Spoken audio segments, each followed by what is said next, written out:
Here we go.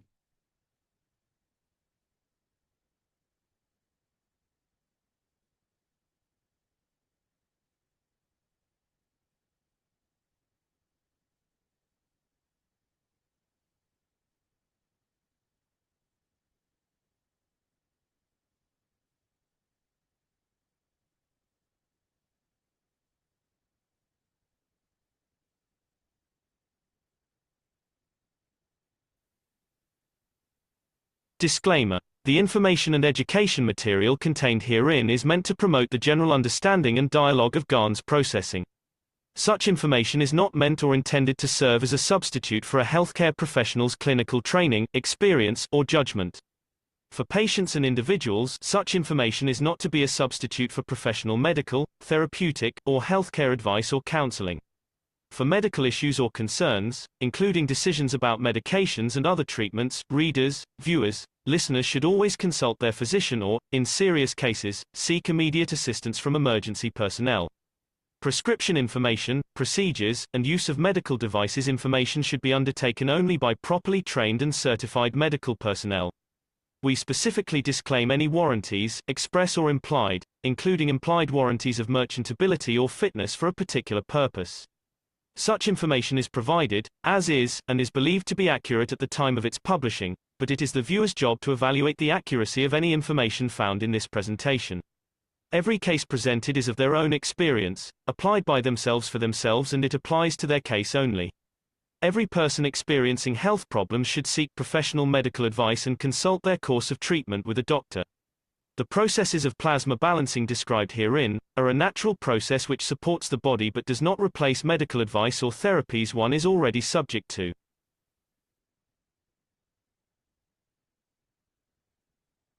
And welcome everyone to the Keshe American Knowledge Team. And you're saying, well, you didn't play an intro video. Well, I'm just about to tell you, we're going to play the one in the workshop, which is about 12 minutes long. So just so everyone is aware, and I'm sure you'll recognize it because it's been played before. But one of the reasons I'm playing it is try to see the similarities. This video was from a workshop in December of 2022, and try to see the similarities be what Mr. Keshe is saying here in 2022 December and the One Nation Network, which we're going to try to cover a little bit more extensively today. So again, welcome everyone and enjoy the 12-minute intro video.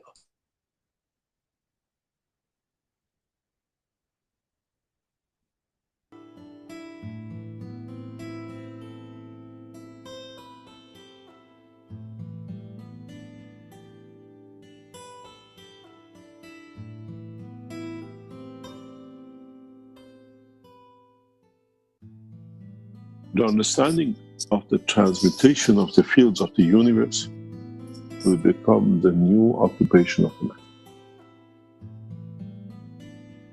In a way, up to now, we looked into the skies to see the UFO. Mankind will look into the skies with the eye of the soul, not with the eye of the man. And universe and unicos is oyster.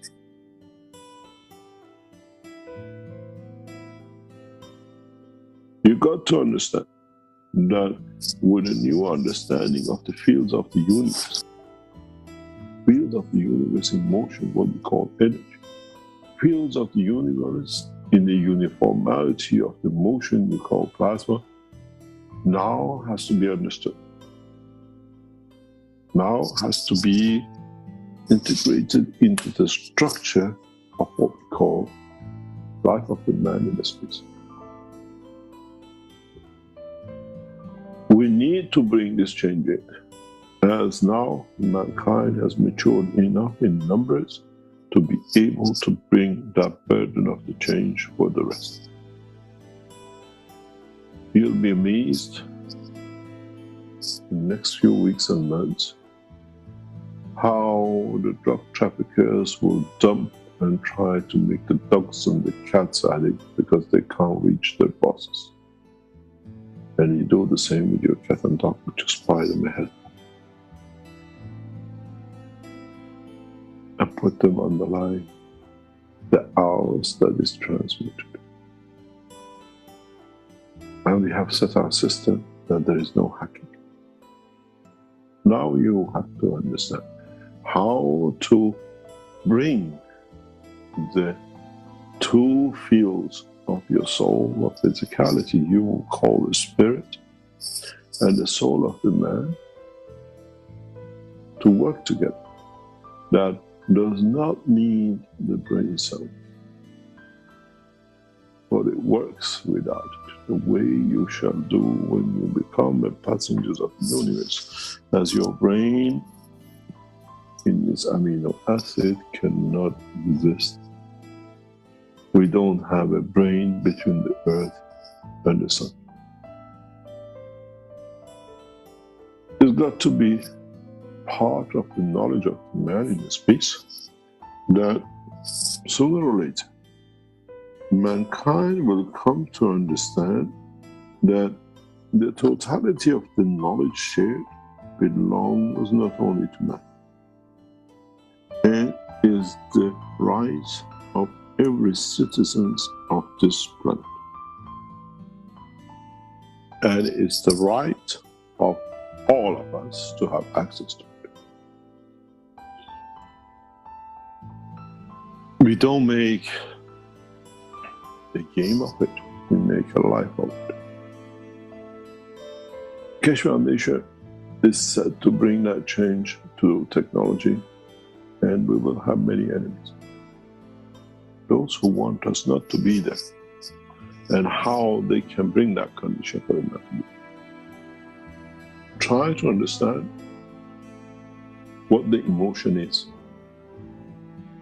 Try to understand how you create that emotion. Try to understand in what condition of physicality you create the strength with the interaction of the field of the soul that gives you that emotion. And then go to your soul and create the same field of strength that the interaction with the soul of physicality creates the same emotion. Then if you become mature to this, then it doesn't matter if the soul is the protector of the physicality or the physicality is protector of the soul. They work in a synchronized manner because they are both aware of everything.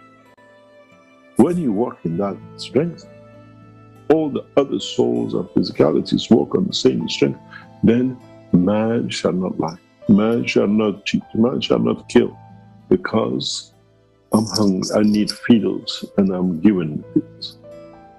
It's got to be understood by majority of the people.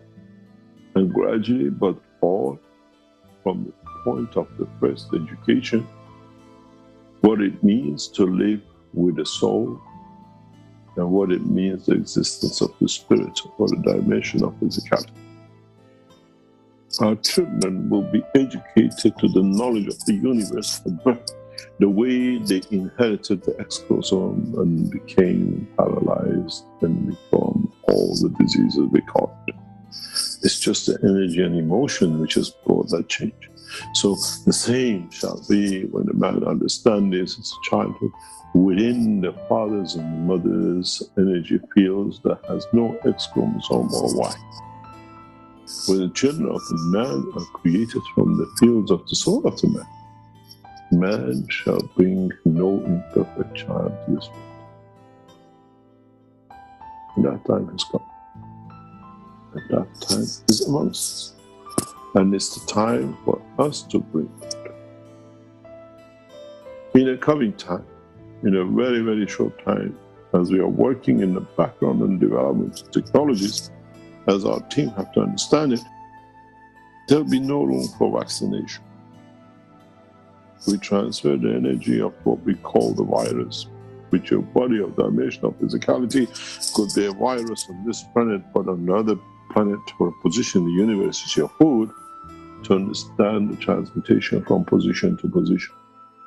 So you do come to the point that if you want to have a measles protection, you put your child this channel, this time allows this to be received as an energy There'll be no ADHD, there will be no autism because of the mixture of the viruses and the injections of fake ways they do deliver it to them. Now, gradually, your eyes opening up, the capability and the possibilities which is now is open to mankind. You go on channel 24 and you can have as much apple as you like, but you won't pull an apple, you won't kill an apple. You want to have a lamb, you go on channel 26, you get to taste the food and everything of it, and you don't need to slaughter an animal. Now you understand how extensive this will touch you and how satellites are needed, because the electronic satellites have a limitation of physicality. We need the soul satellite, which is of the same and transmute the same and is there to give and to exist. I made man in the image of myself. Is our creator ADHD or is he a drug addict? None. And so should be the man. Now the man has the mind. And this is the cornerstones of the teaching. This is the cornerstones of understanding the embodiment of the cosmic rays, the soul, the ganses, and everything else which goes with it. What will be the next step for you to understand the strength of the cosmic rays? Which one you need, which one you don't need? How do you attract it to yourself and how you reject some because you don't need it even though they're on target? Very soon once we start these systems to go public for you to tap into, you will tell us how you feel. You will tell us, today I didn't eat, not interested. Because today I received what I need as energy through all the channels which is set up by Keshe American. We govern the planet, not pieces of land. We govern through the soul and technology and knowledge, not by the gun policy and whatever sits with it. We need your support to be able to bring that change scientifically, correctly, and with the process and understanding of the whole lot, that we do not bring the change by wars, we bring change by love and creation of new country. I hope you understand what's on the table today and what is the part of the teaching. The main topic and the main objective of today is you do not need intermediaries. And nobody can protect the right of the Creator when themselves are abusers of the name of the Creator in the name of Ayatollah and the rest of it. I hope you understood the teaching of today. It has come to an end and you understand scientifically why to the abuse of the man by the religion. Unless you enjoy an intermediary because you still think, I haven't found either, so I double in weaknesses of my own lack of understanding. Look to understand, try to find out the knowledge, and at the same time try to be precise, that you don't need another intermediary.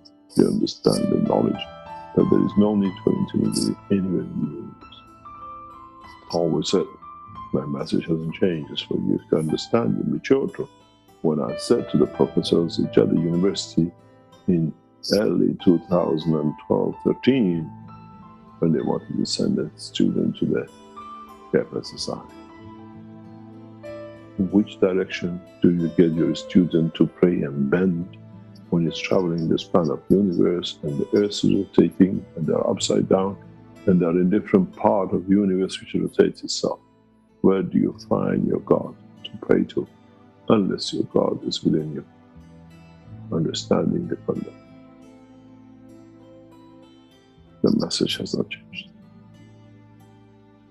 And the technology and the knowledge has not changed. We just explain more of it that you understand it more freely.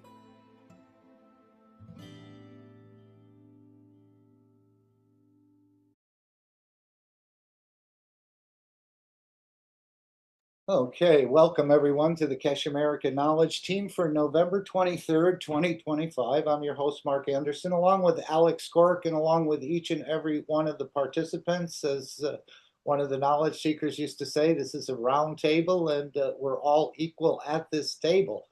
But I thought that was quite important to play that again when I first heard it in December of 22, and I'm not sure which workshop that came out of, but Ed had informed us that it was in December of 2022, and how he said will deliver you, or the new occupation of the man will be to transmute energies of the universe, even though we're already doing it. This will be the newer occupation. As he said, you need energies, you'll be given energies, and those energies will be transmuted into your system. And we didn't know how that was going to be done. I said, how could this be the new occupation? But now with the One Nation Network, this is what's on the table. And as he said, we won't see through the eye of the man in that dimension of the universe. We'll see through the eye of the soul. And so this is what's being delivered: travel, energy, feeding, wellness, and the rest of it. And so many beautiful developments happening in and around the Keshe Foundation. We heard about the new beads being offered for pressure and sugar, I believe. And then, of course, the new clear pain pen with no liquids in it, another advanced development in the Keshe Foundation. The Chinese books have been released. This is a gift to a number of hundreds of millions of people. Again, I'm not sure which language they're in, perhaps the official language of Mandarin, but I'm not sure yet. But that's taken quite a long time, even to get the books out in the Chinese language or whatever dialect that would be. I think the official language is Mandarin, but he said this will be done with the French and the Italian and the Germans and others. So we can see the beautiful progressive development. And then, of course, the Keshe Foundation store, which is now moving into what we know as Spotify. I don't know if I still have it up here, or Shopify. Sorry, I was thinking it was Spotify, but it's actually Shopify. So you'll have to register on this website, but in time, all of the Keshe Foundation products that are out for offer to the public, and probably some of the products from the artisans too, I'm not sure how that'll work, will be offered on this Shopify website. So just to let you all know, it will be much easier to process orders from the Keshe Foundation store. And you're saying, where is the Keshe Foundation store? Well, we'll put these links into the chat as well. But what he said in December of 22, which was that opening video of transmuting fields of the universe, which, as we as knowledge seekers know, we're already doing, is going to be even more enhanced. I think it's going to fill that 20%, or a good portion of that 20%. And this is the One Nation Network that I'm hoping we will concentrate a little bit on, because this is 50 years of Mr. Keshe's research. And again, I think he's a million kilometers or more ahead of the rest of this, at least manipulating the matter mass energy. And I think we can also manipulate the mass in the energy dimension, not so much in the matter state at this time, but that's coming. But this is the way. He said, you asked for peace, and peace is on the table. And one of the first things we usually start with is the World Peace Treaty, which is called the Keshe Foundation World Peace Treaty, which is a very simple document. Let me enlarge it if I can. Maybe a little less. Something like that, and see. So this is the answer to the question. I did make a joke earlier about the way Johnny Carson used to play Karnak the magician. He was given an envelope, and in that envelope was the answer to the question. The idea was to state what the question is. So as I said in one of the previous meetings today, one of the ones I remember, he used to do this skit now and again.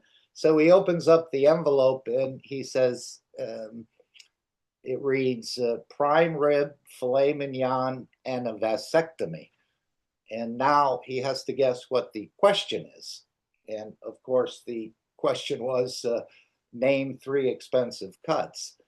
Just a simple family, or, not, let's say, a joke that's a bit indecent. But anyway, so this is the answer, the World Peace Treaty, but what is the question? Can we get man to move into a peaceful position, I think. And I think before we read the World Peace Treaty, I'd like to go to the workshop and, if we can, play this about one of our problems with the, I think it starts at around, somewhere around, he was talking about water and saying how we mismanaged water and the rest. And then he went into this idea of the killing and the wars and the greed, and we've fought over water. We've probably fought over everything on this planet. But this is the reason, and I'm going to let Mr. Keshe explain it, one of the reasons for the World Peace Treaty to move us into a peaceful position. In a way, we're not quite there yet. This is our wish. This is part of the ethos of the foundation. But let's let Mr. Keshe explain. I think if we go to around, he was talking about the water. Let's see if we can try it here. And again, this has been, as we know, as knowledge seekers in the last 3,000 years on this planet, there's been 5,000 wars. And until we upgrade or enhance the soul of the man to be a peaceful man, this process will continue. And of course, every product, the One Nation Network and every other product in the store, is meant for this elevation or enlightenment of the soul to become in balance or to become peaceful.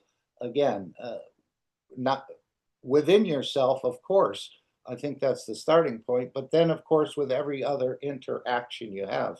That's why we use that ethos of Mitra, the thinking, speaking, and acting good that you can apply. This was the gift of the 3 wise men. But let's see if we can glean something out of this little part, if possible. And then we're going to go back and read again or reconfirm our ethos. Africa, I've said this many times before, an African woman which does the cultivating carries up to 40 different kind of wheat grain for what she feels that it will be. And part of the process, she sowed the seed. This is going to be a wet year. This seed does not need that much water, but it creates the moisture that it brings water to it. It wasn't just seeding because of the weather. They were intelligent to see how much moisture that plant will create in the environment for the rest of the environment. And our people never understood those things. It was self-preservation we understood. Nowadays is destroy as much as you can because you can control water, you can with the water you can create wars and the rest. If you go to look at the history of the man, how much we have killed for no reason and for water and just for the excuse of survival, you will see amazing. We die, we all die.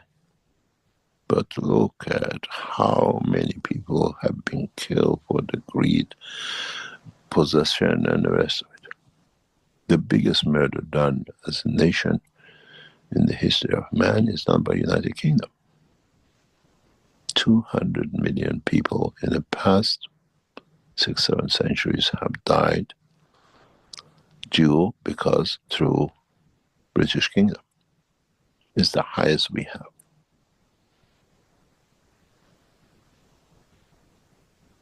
The biggest murders.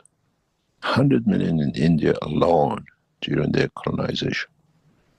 Millions in Africa. Second one is France. How many people got killed? Well, how many Americans were killed? The total estimate Man has killed man in the past half a century plus is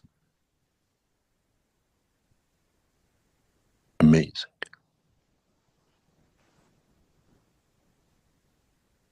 Over 1 billion.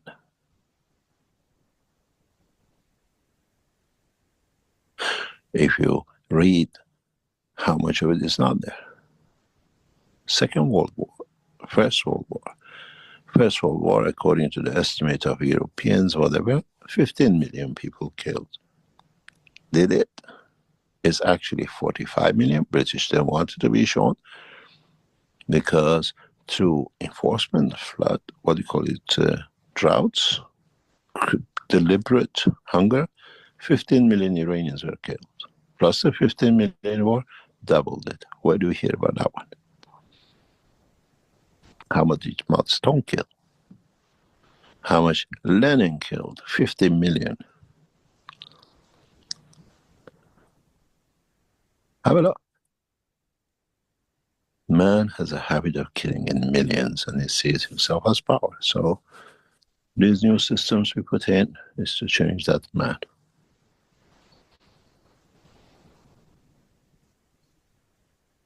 Then we see, do we need to change the water supply? Do we need to change the world order?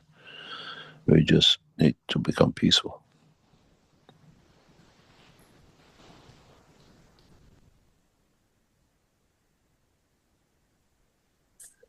So we call it a day. Okay, so you can see the need. Now he's just talking about men killing other men, and we know there's other wars going on this planet with the vertical and the horizontal people, the four-legged and the ones we call wheat and that grow vertically. So there's other things to be addressed, but it's all being addressed in a way, working with ourselves, and of course working with the One Nation Network as I see it. So this is our World Peace Treaty. And I think you can now, this is the answer to all of this killing. But again, without the elevation of the soul to become peaceful, as I said, through in the last 3,000 years, 5,000 wars that we know of, perhaps, and all the other little conflicts, even between family members and lovers and all the rest of it. So this is our wish to become more peaceful. And again, this World Peace Treaty is something the world leaders will sign, but it's something we can also participate in and create a reactor for peace in a way. And that's what Mr. Keshe is saying the One Nation Network will do. It will pulse those energies of peace 24 hours, 7 days a week, as these are located around the planet and so on. And he even talked about adding this love to it as well. So we're going to see. And we've never understood, and that's one of the things I'd like to touch on today, is how these energies actually change our emotion. Mr. Keshe went into a small part of this workshop about us not understanding the work or what's happening with these solar flares, how over time energies have changed.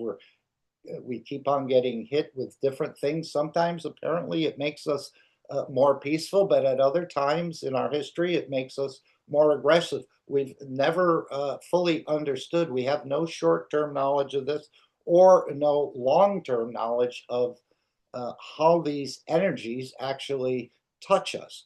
And this is what Mr. Keshe is saying with the One Nation Network. We're going to cover and touch every inch of this planet with the fields of peace and with the fields of love.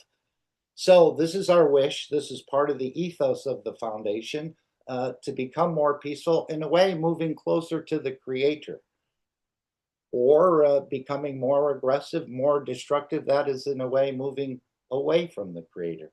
So all these fields, and apparently they're tuned to just the strength we need that we can absorb and we can work with. So this is also part, as I see it, of the transmutation of the fields of the universe, or as he also said, the fields that the universe did not provide on this planet, which causes us to steal energy in a way from others. So this is our World Peace Treaty. Find it on the Keshe Foundation, find it on various search engines. I know most of the planet is already wishing for peace. They've had enough of wars. We all know it within our own structure that we have to become peaceful. At least the knowledge seekers realize to be a citizen of the universe, there's not that aggression and lauding over someone or superiorness. Again, the stronger feeds the weaker.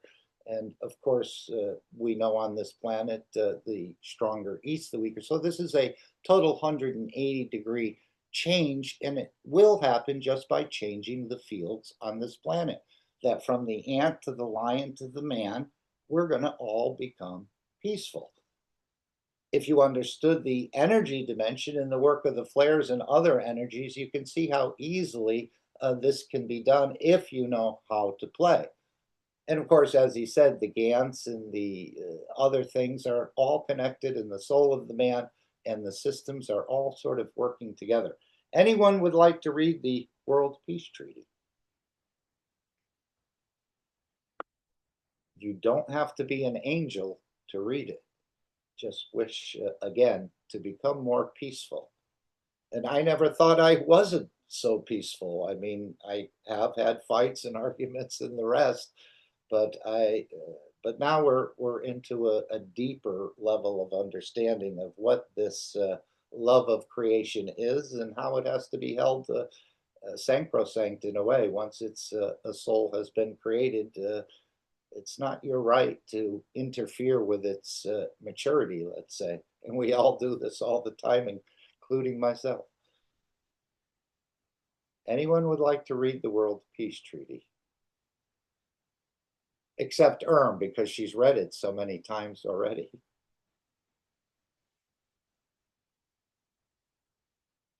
Okay, World Peace Treaty. We as citizens of the earth from this moment on, except to lay down all tools of aggression and war.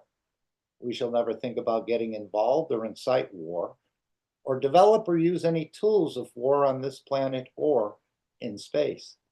And to this we all agree and swear with our, and you can delete as appropriate, our nation, our territory, our council, our religion, our city, our town, our body, and our soul. Simply put your name, position on behalf of, again, the territory, the council, the religion, the city, the town, or as an individual. Have it witnessed, and after signing this treaty, be proud to display this certificate wherever you consider being important to you, that everyone can see and know your ethos to fellow men and the mankind and other created beauties of the Creator. So this is the answer. And how do we move man into a permanent peaceful position is the question. And of course, the One Nation Network is going to have and bring a lot of changes. All Mr. Keshe is doing is asking you to support his work, his 50 years of work, and we've only seen probably about 5% of it. So that's why, well, he said this, and this is why I think he's about 1 million kilometers ahead of the rest of us in manipulating the matter dimension of energy. But yet, at the same time, as we heard in the last workshop, we've created conditions for you to be able to transmute. And I was wondering, did anyone feel anything? Did anyone move in the last workshop? I had mentioned already that I seemed to be drifting off into daydreams in this last workshop, not knowing. I knew the system was running, but for what purpose I didn't know. But I had a hard time in a way in the beginning of the workshop, and I guess in parts of it, that I kept drifting off into little daydreams. And I said, why am I doing this? I'm supposed to be paying attention and taking a few notes on the workshop. But yet I kept going back to a school situation, my sister's house, swimming like a whale. So I definitely moved. I mean, we all do this, but I mean, that was rather deliberate, and I wasn't trying to do it, but for some reason I went off into this area of energy and had a few experiences. I think a couple other people have mentioned that as well. But if anyone would like to, and this is exactly what he said he was doing. And once he mentioned that, he didn't show the graphs or anything, but he said we created the conditions and for you, you're in the seat of transmutation. This is how powerful the system is, where they put you. Now, some people didn't feel anything, and others may have felt a little, or again, sometimes these things are rather subtle, and you just think, oh, I just did that on my own. But I think he was creating conditions, and as he said, you've been in that transmutation seat. So anyone want to share anything about that?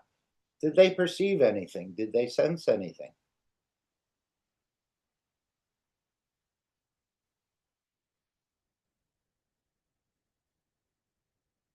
Okay, there's no problem. I did, and if you're shy about sharing in public, we all understand. Sometimes the ramifications could be a problem in the future, but we know we've heard from people in the background that have shared experience. I'm sure Mr. Keshe will even share some of the people or the graphs, or perhaps some of the testimonies that people give. I've given mine here in public a couple times, and in some of the other classes. So I feel I'm covered in a way. But it was a very interesting. I had to keep pulling myself back from these daydreams, which I never have that issue in any of the workshops I attend. So I thought that was interesting when he had confirmed that that's what the system was trying to do in the background, in a way, or creating those conditions. And as I said, many announcements in the Keshe Foundation store. Continued support is needed for the One Nation Network. We all know that. And unfortunately, has gone up by about a third. Last month, I believe it was €2,000 plus the value added tax. Today, it is now €3,000. You don't actually need a network to participate, because there's what's known as the Keshe coin or the Keshe wallet. So for €99, you can actually get in on this whole network and become part of this system. And as Mr. Keshe said, see how things change around your place. Maybe that was those who had the One Nation Network, but the fields will be spread across. You're going to be in this grid. Everyone is going to be in this grid. And it appears those in the ocean will also be subject to it. There'll be no place to. And also, I think he's going to ask Musk to take one of these into the universe, perhaps on one of his trips, as he did, Musk did with the Tesla car, the first one, I think, that he was quite enamored with. Maybe somebody can share that story. Did Musk actually put a car into space, or is it circulating around like a satellite? I'm not sure. But those were the stories. I heard Mr. Keshe saying we need one of these units at least in the universe. And as he said, we're not only creating a grid for this planet, we're creating a grid for the entire universe. So I think some of the other creatures who may be not as advanced as some of the others will have an opportunity to move into this ability to transit between the dimension of physicality and the dimension of energy. And that was another point that came clear to me. As Mr. Keshe said, we're teaching you on the top level class, and then we're going to work backwards the same way he did in the 616, where he said, when I took an exam in college, I didn't really know the answer, but I worked the answer backwards from the end to the beginning. And he asked his professor to read his last page first and then work back to the first page. So I think this is what is happening with in the Keshe Foundation. As he said, we're going to teach you in the energy dimension, then working backwards, learning to walk, or the alphabet will become like a child's play. So this is one of the reasons this is so hard to understand, I think, for many of us, is because he's right into the energy dimension. He did briefly take us through gas reactors and nano and GANs in a narrow band, I think, and then led to this energy dimension. But this is what it's all about, being able to operate and play in this dimension. And these units will definitely afford you that opportunity. Of course, we have the Christmas package. This is, again, a cosmic mystery type of package. You can bid at various levels, which we all know. This is for people who may listen to these in the future, or again, next year we'll have a similar thing. Of course, it'll all go into Spotify. So 3 levels of making a bid. And of course, you will receive more than you bid. And these little items that we see are not only aesthetically nice to look at, but they're also very functional. And you can hang some of these around the house in different places, even if you put them away. Some of these ornaments or other things, they're still functioning. And these can be beautiful gifts to bring balance. And he said, try to observe what changes you see in yourself through these systems. They're all made for the elevation of the soul. And then, of course, he's been focusing a bit on this exquisite chessboard that was put together. I think this is one of the offers in the store. It's a standalone offer, actually. Let me go back to all products and see if we can find that chessboard. But again, a game of war, as you touch the different keys and the different energies that's embedded into the board here, you'll actually become more peaceful, as I understand it, and more balanced within your own structure, and probably, in a way, receive some sort of enlightenment.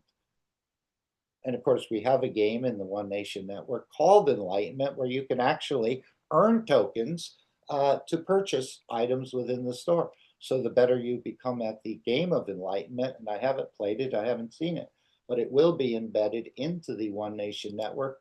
And this will give people an opportunity to teach yourself to be peaceful, but at the same time be able to perhaps purchase some of these items within the Keshe Foundation store. And as you peruse through it, this store is going to be, I think it's in the low 3 digits of product now, but it will go into, as I understand it, the 4 and 5 digit area. So you're going to have 10,000, 30,000 products within this store.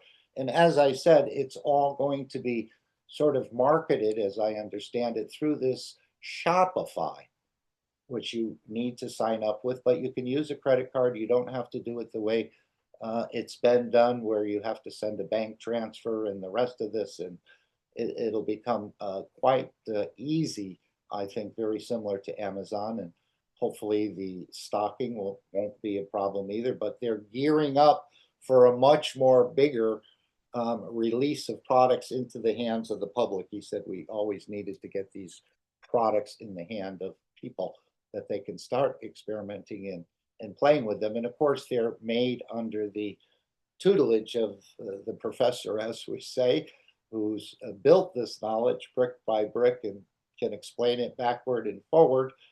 Of course, as Mr. Keshe said in the announcements, if you have a company, you're welcome to, as an artisan, or even something that's being made on a very professional level, that you can incorporate some of this technology.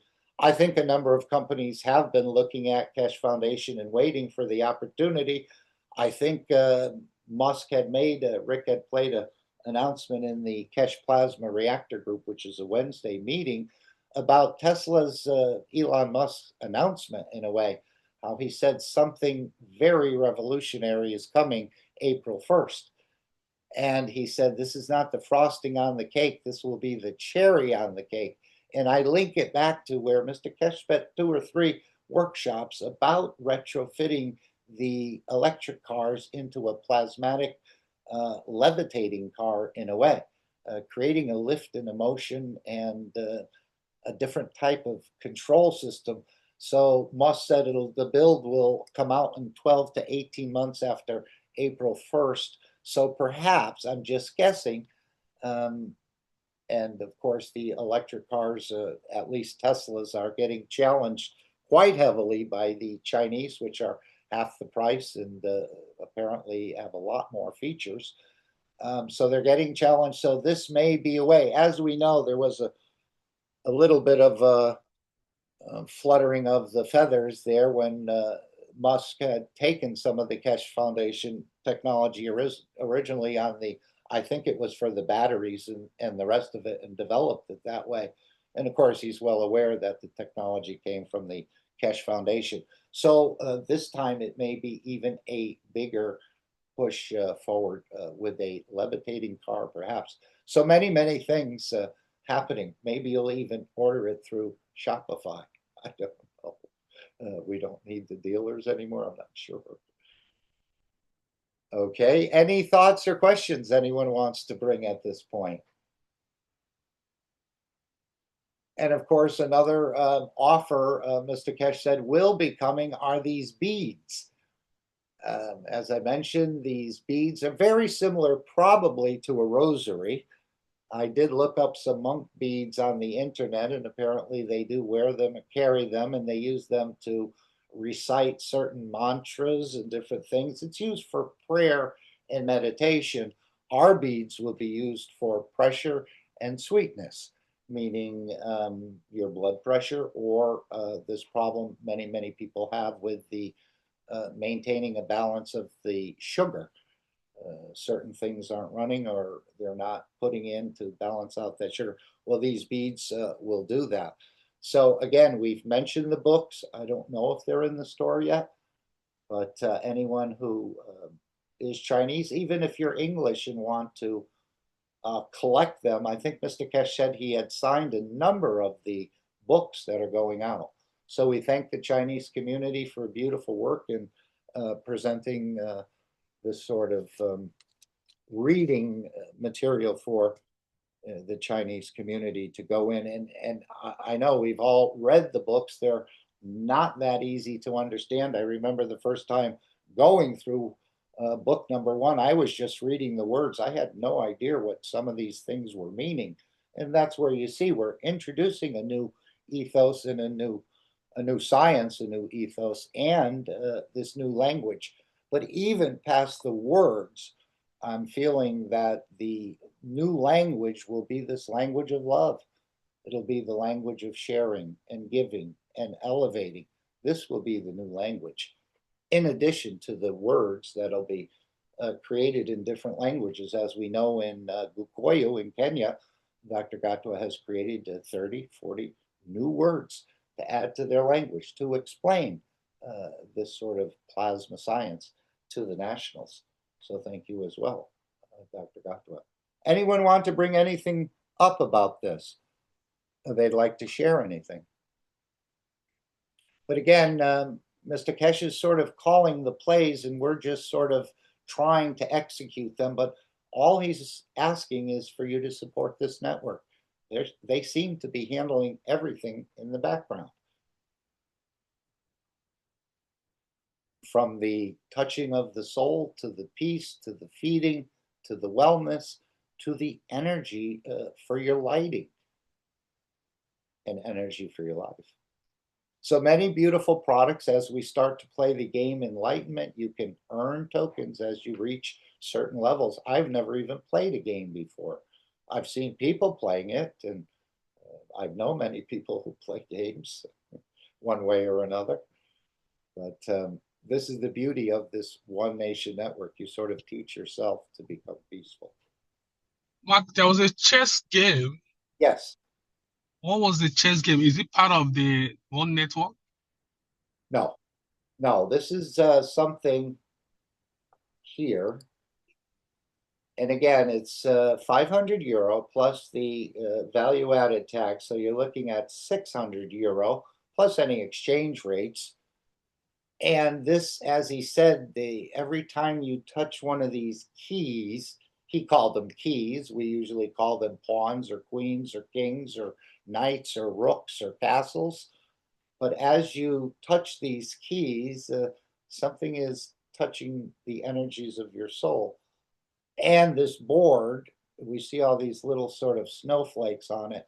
This board is definitely a lot of different fields. He described it, and we'll hear this in the announcements. Are you an avid chess player, Ike? Yeah, I do a little bit, not I don't go extra, but my question was, so the game is just for one of those Christmas gifts, not part of the network? No, not that I'm aware of. This is something that you use, set it up in your home, give it as a gift to someone who plays chess, but they're very angry in their life, perhaps.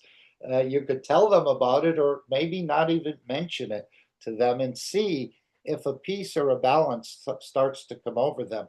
I know Mr. Keshe said they're going to be, as these units are being released, they're going to start, or they are watching the news, but they're going to see the news for what has changed or what's being reported around the world as the news, and see how peaceful once these units are energized and put into service, let's say. But we can hear a bit of this in the announcements, I believe.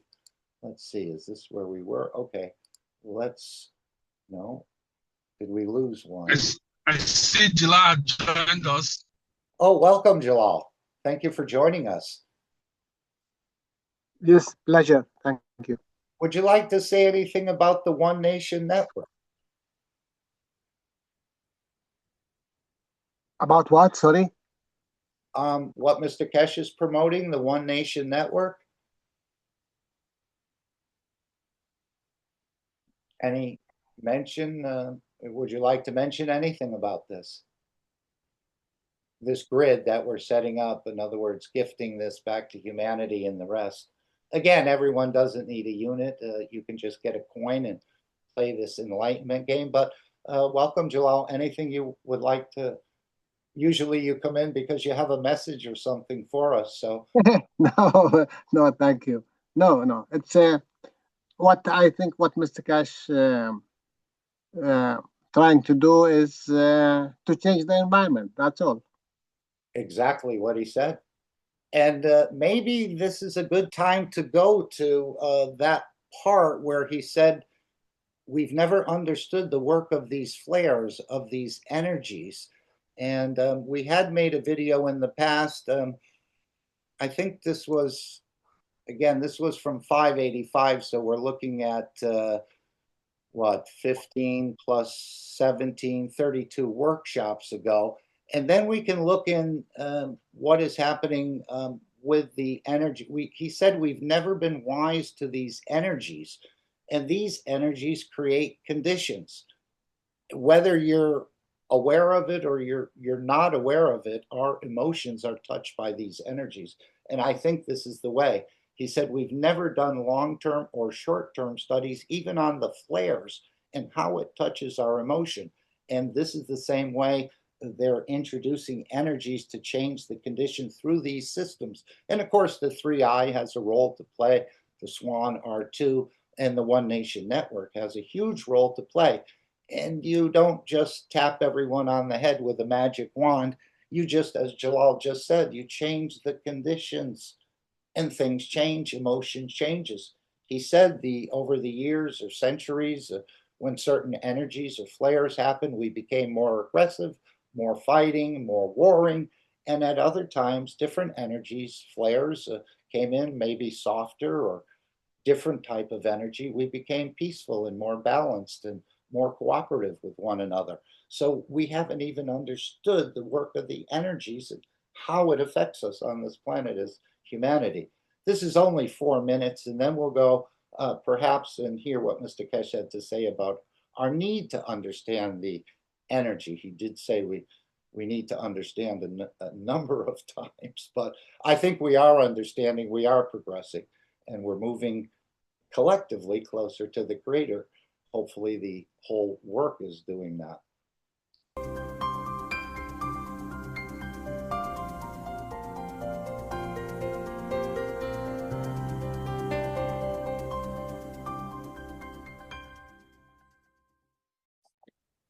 Yeah, it will be very interesting to know what these magnetic storms are doing and their interaction with planet Earth and our own souls, and how that. Explain what you mean. Explain what you mean. Well, there was that May 2023 magnetic storm, big solar storm, that, God almighty, my world just went crazy at that time. My partner and I had a big blow up, and I didn't know that that had happened, of course, at a cosmic sort of level.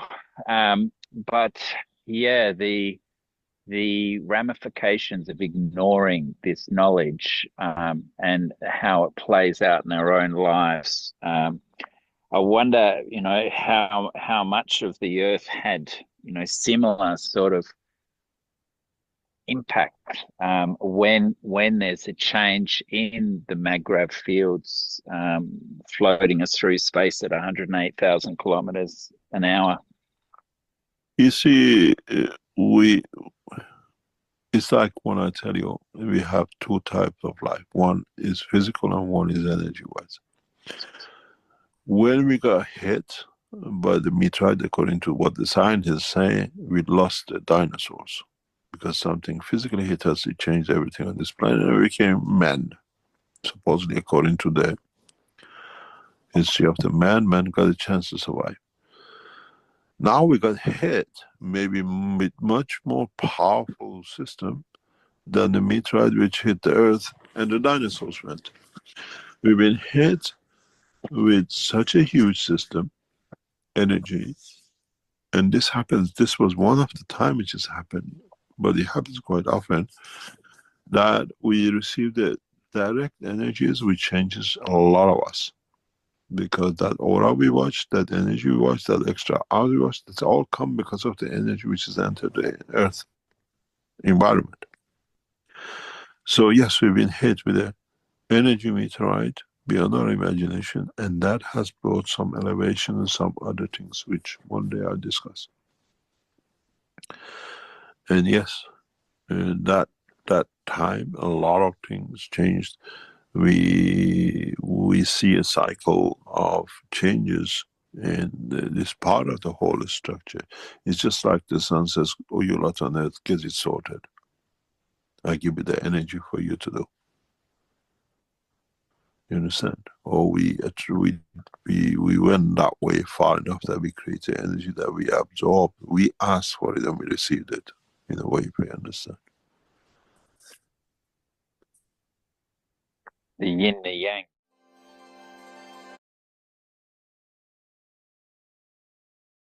Okay, so that was from 585. Let's take today around from the 617 around I think around 138, and see, Mr. Keshe is saying we need to understand a lot about this energy, how it affects us. Yes, go ahead. Before you go forward with that, I have a question maybe for Jalal or Alex. So it seems like in plasma, to get the optimal energy, or you squeeze, you don't force. Hitting us, the dinosaur getting extinct was a forceful impact. That was a physical meteor, yes. Physical. Natural. But when the energy is hit, it's not physical, but it's like a squeeze. You get more out of that squeeze than just the impact. The impact can kill you, but the squeeze will give you more energy. And I can't reconcile that. Any teaching to that?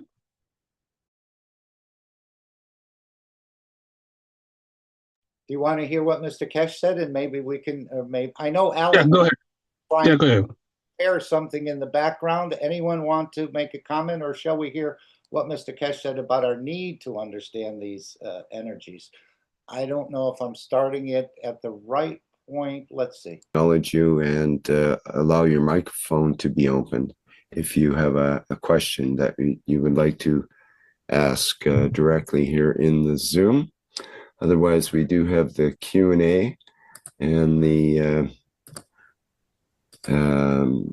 chat here for folks to put in questions. We have a number of questions in the Q&A, which I will address now.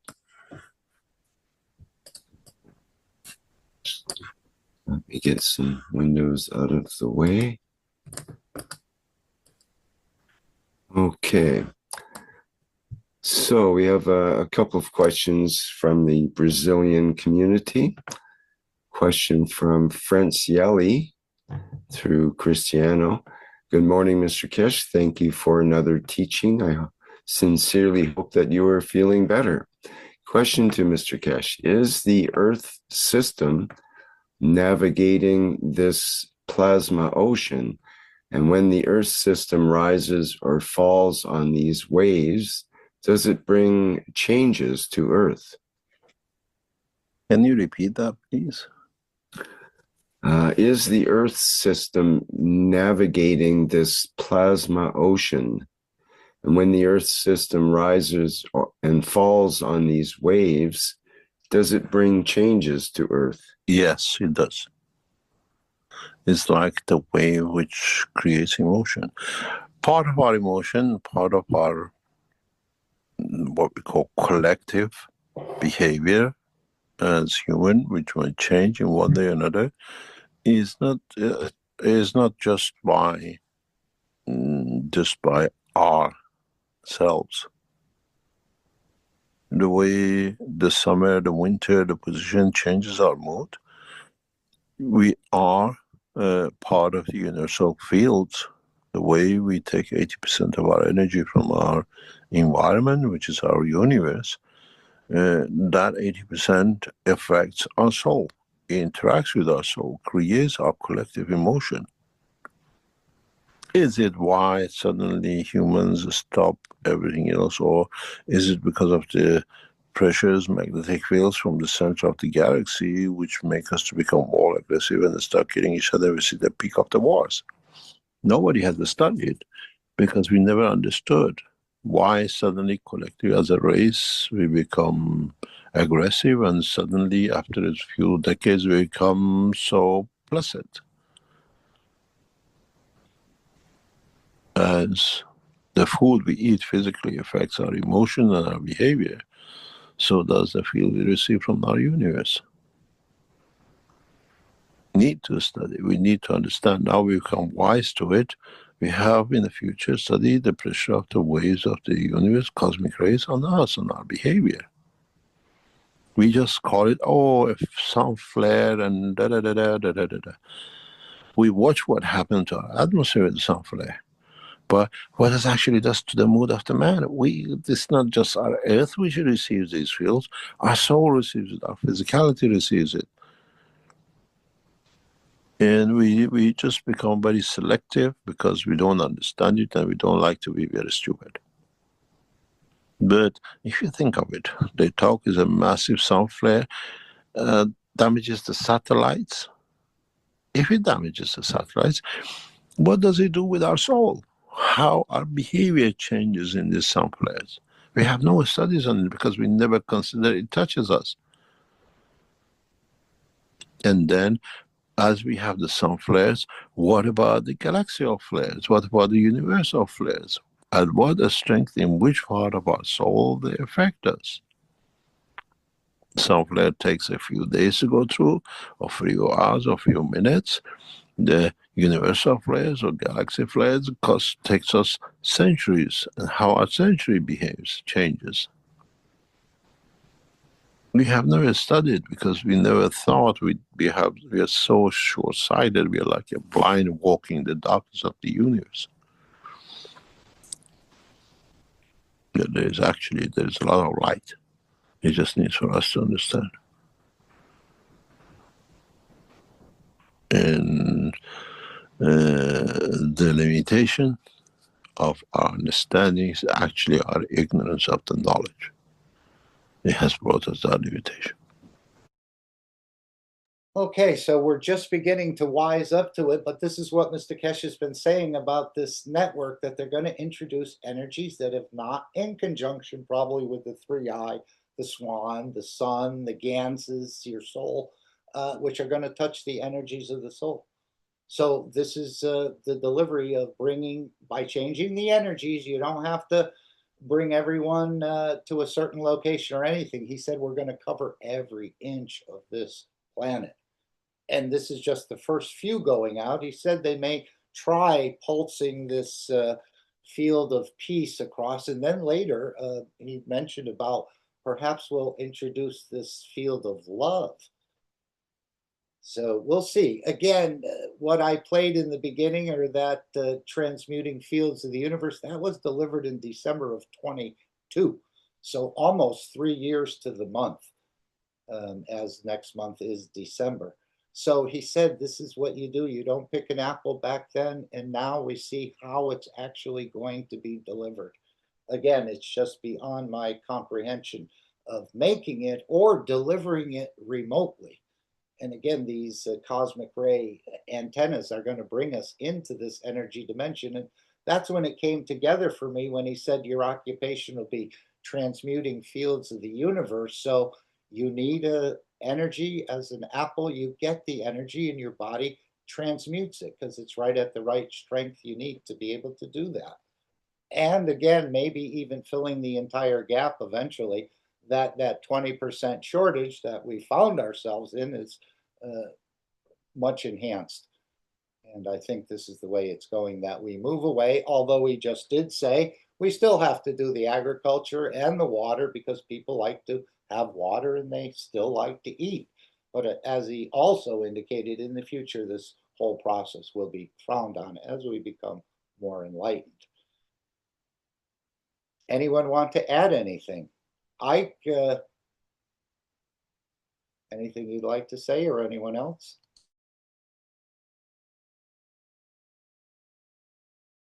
Okay, if not, we're going to go to the announcements, which I think are at about, and we'll hear a little bit more. Again, the foundation needs the support. Mr. Keshe is doing everything in the back. He's only asking you to support. He's not asking you to make a system. Even if you do have systems, you can present it to the Keshe Foundation and see if they'd like to work with it or enhance it. But he's not asking you much. As he said in the past, we'll handle everything in the background. All you lot have to do is listen, meaning use the headphones. But once your soul is cataloged in the system, you don't need the headphones anymore, as I understand it. Okay, we're going to go to the announcements. So I think we're going to go back to about 121. And again, we're following the Keshe Foundation.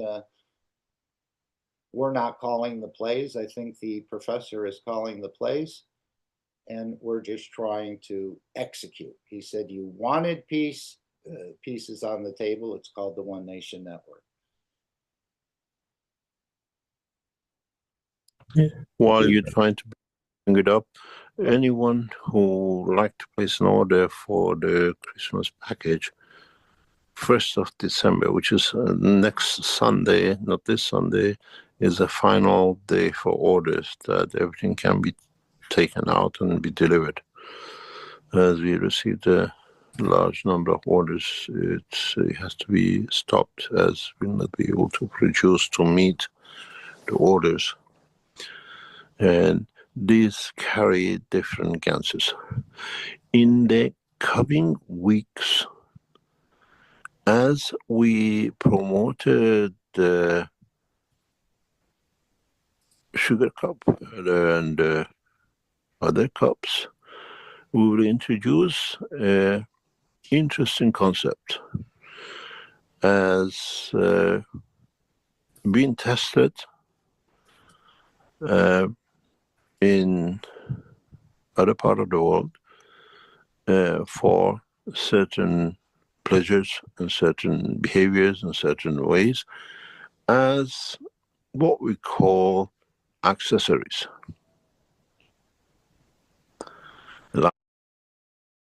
And again, I thought this was great. If one of your friends comes home from the doctor, or your lover or your wife or husband or whatever, and they said, gee, the doc wants to put me on tablets, to try to control the pressure, you can offer them an alternative, non-invasive, European Union certified product that may bring that problem into balance. Again, Mr. Keshe said these have been thoroughly tested, and I know a couple of people who have used the different cups, and both of them have reported very good results. Now there'll be no liquids involved. It'll just be a field interaction. And Mr. Keshe goes on and he calls it an accessory. These are accessories, something perhaps you could wear or carry with you. Or again, I haven't seen any instruction on it, but again, it's just probably bringing it close to your proximity. But let's hear what he has to say about these beads for pressure and sugar. Like we release what is known as like a beads where the monks were, but with a specific target kind of purpose. As usual, it will be connected to, and these are done on the back of the other test, successful tests in different part of the world and the way we work. And so you will see what we call very much like the paint pen. You will have like monk's weed for sweetness and for what we call pressure. Now, when I looked up the monk bead, I didn't get a chance to transfer it over. It's just a collection of beads very similar to what we see in the rosary. Now, whether this will be one bead or two beads, one for one and one for the other, or a whole group of beads, that's what I'm thinking it will be, like on a bracelet or on perhaps a necklace, or maybe something you can stuff in your hat. I'm not sure. We'll have to see what the instructions are, but I think it'll be a group of beads, but I'm not sure. Anyone want to comment on that? Another beautiful development. No water, no liquid, no cup, just a bead. Just appears as a jewelry. Probably will be very aesthetic as well. I'm not sure. We'll have to see. In the coming weeks, the paint pen, which has been traditional blue paint pen, will change to a transparent pen. And it'll be very colorful, and it brings a new dimension, maybe more powerful than the pens we released. So this solves a problem for like certain nations do not allow liquid, which is a containment of the pens, to be transported across. Now we bring it into a solid state with much more effect, deeper effect, and this takes around the process of a lot of transferring liquids for given purposes. Very much is the process of the technology in daily useful things, very much like plates and trays. And you have seen the first of these in Christmas packages, where Christmas trays have been released, and any other things that we carry, which we started with what we call the table mats. This sector will be increased drastically, and many of you who are resellers or want to be resellers will let you to promote this very extensively. And these are all part of the Christmas package. The same has been done, was done with the Halloween and before with different articles. Now we're bringing into application of, like as we see the chest. The chessboard is not a normal chessboard, is extremely heavily pointed, that a game of war, which this chessboard has been, to make a man of peace with those who actually want to play the game, but the essence of how will you feel when you play this board game. Can you just play a game and become more peaceful?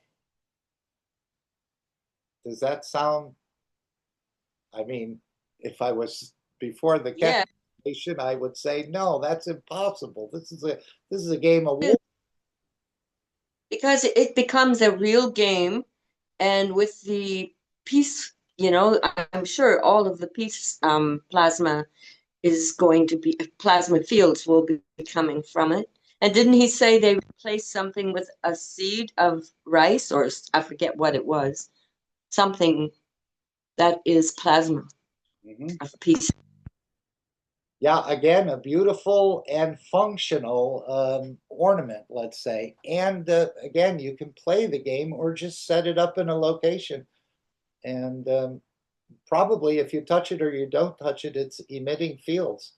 And Mr. Keshe has a way of hiding things, as he said, where hiding a lot of the things we're delivering in this One Nation network.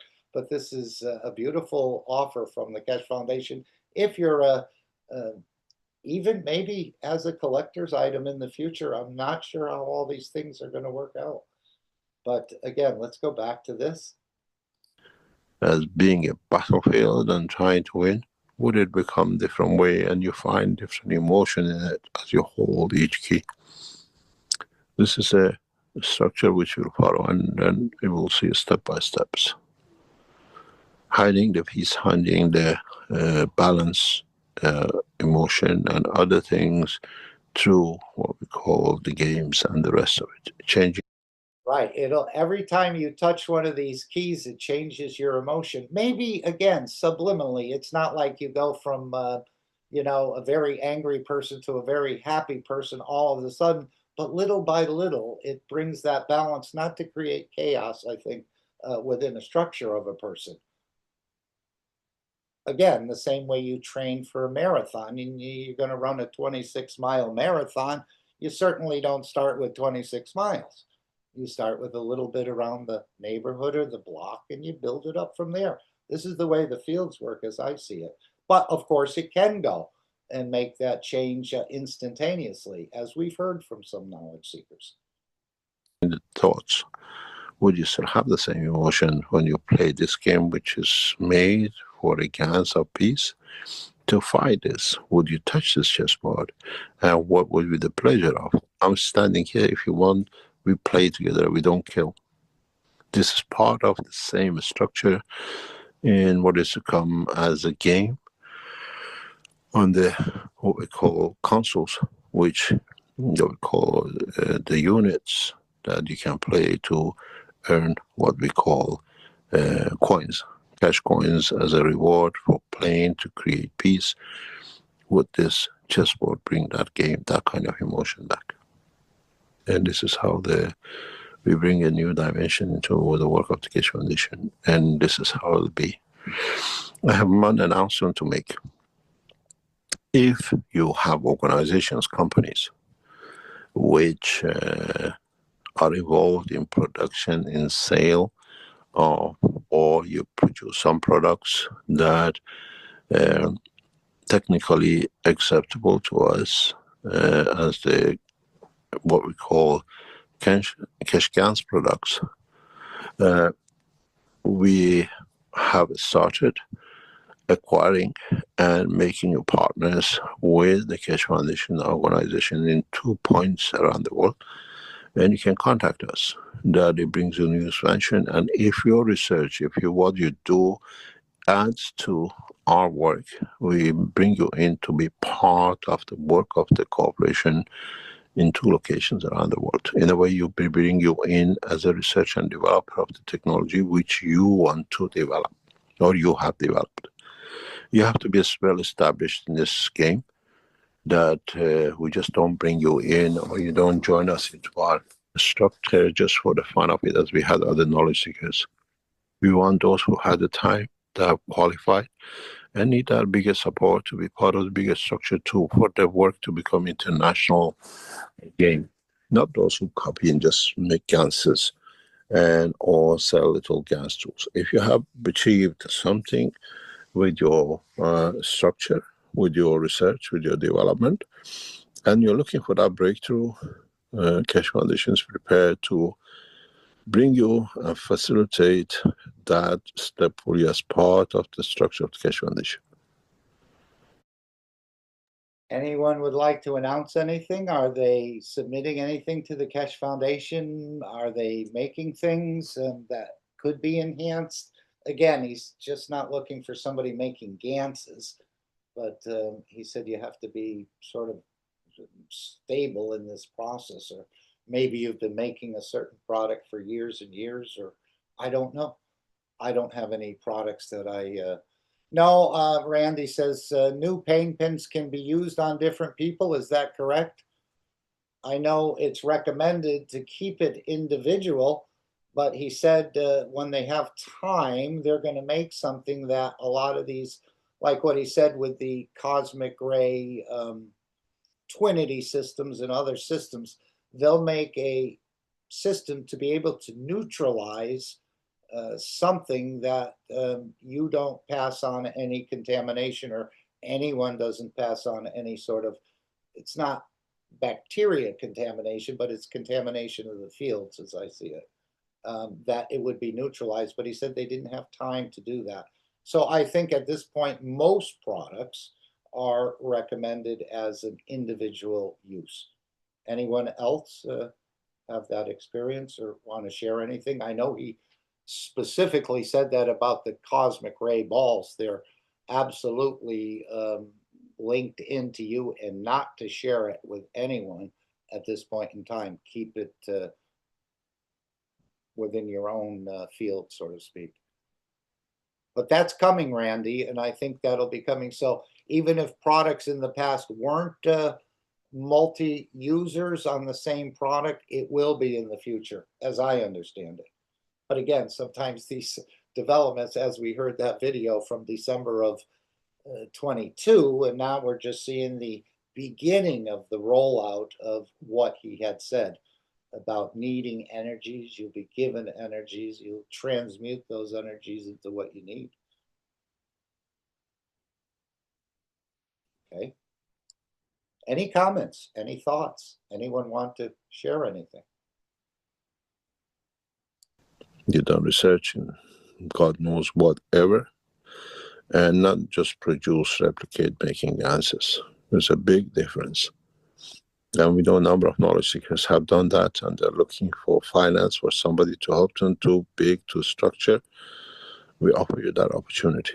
Contact us, we'll have a look, we see, and if we see you have a strive, you have come up with a new idea, a new solution, new school of thought, using partial art technology with the other matter state technologies, which creates a new position, new what we call structure to expand the knowledge and technology, we are prepared to back you and bring you into as a structure. Maybe as part of the market cooperation of the United States, and maybe in another dimension, in another country, where we bring you in to become part of. You stay independent, you stay on your own, but we support you, we give you the ground, and at the same time we share the process with you, and in a way we allow you to make a structure, if you want, that you'll be part of the bigger structure for development and research. So if you've done some work, can show it does work, can show it is there, but you want to find a finance, to finance it could be anything from agriculture to health to wellness to energy, whatever. This is viable. We are now in that process of, we gave you the knowledge free, you worked on it, now you can bring the knowledge back to benefit by it. We have already come to agreement with a few of the knowledge seekers in this place, in this dimension, and now it's internationally open to you. You become part of the market cooperation of the United States. If we see your work is, if you're in other countries, we see your fit, we invite you to do the research with us, and we create you the bigger expansion of the fields for collaborating with other knowledge seekers in the same fields and working in the same research and development.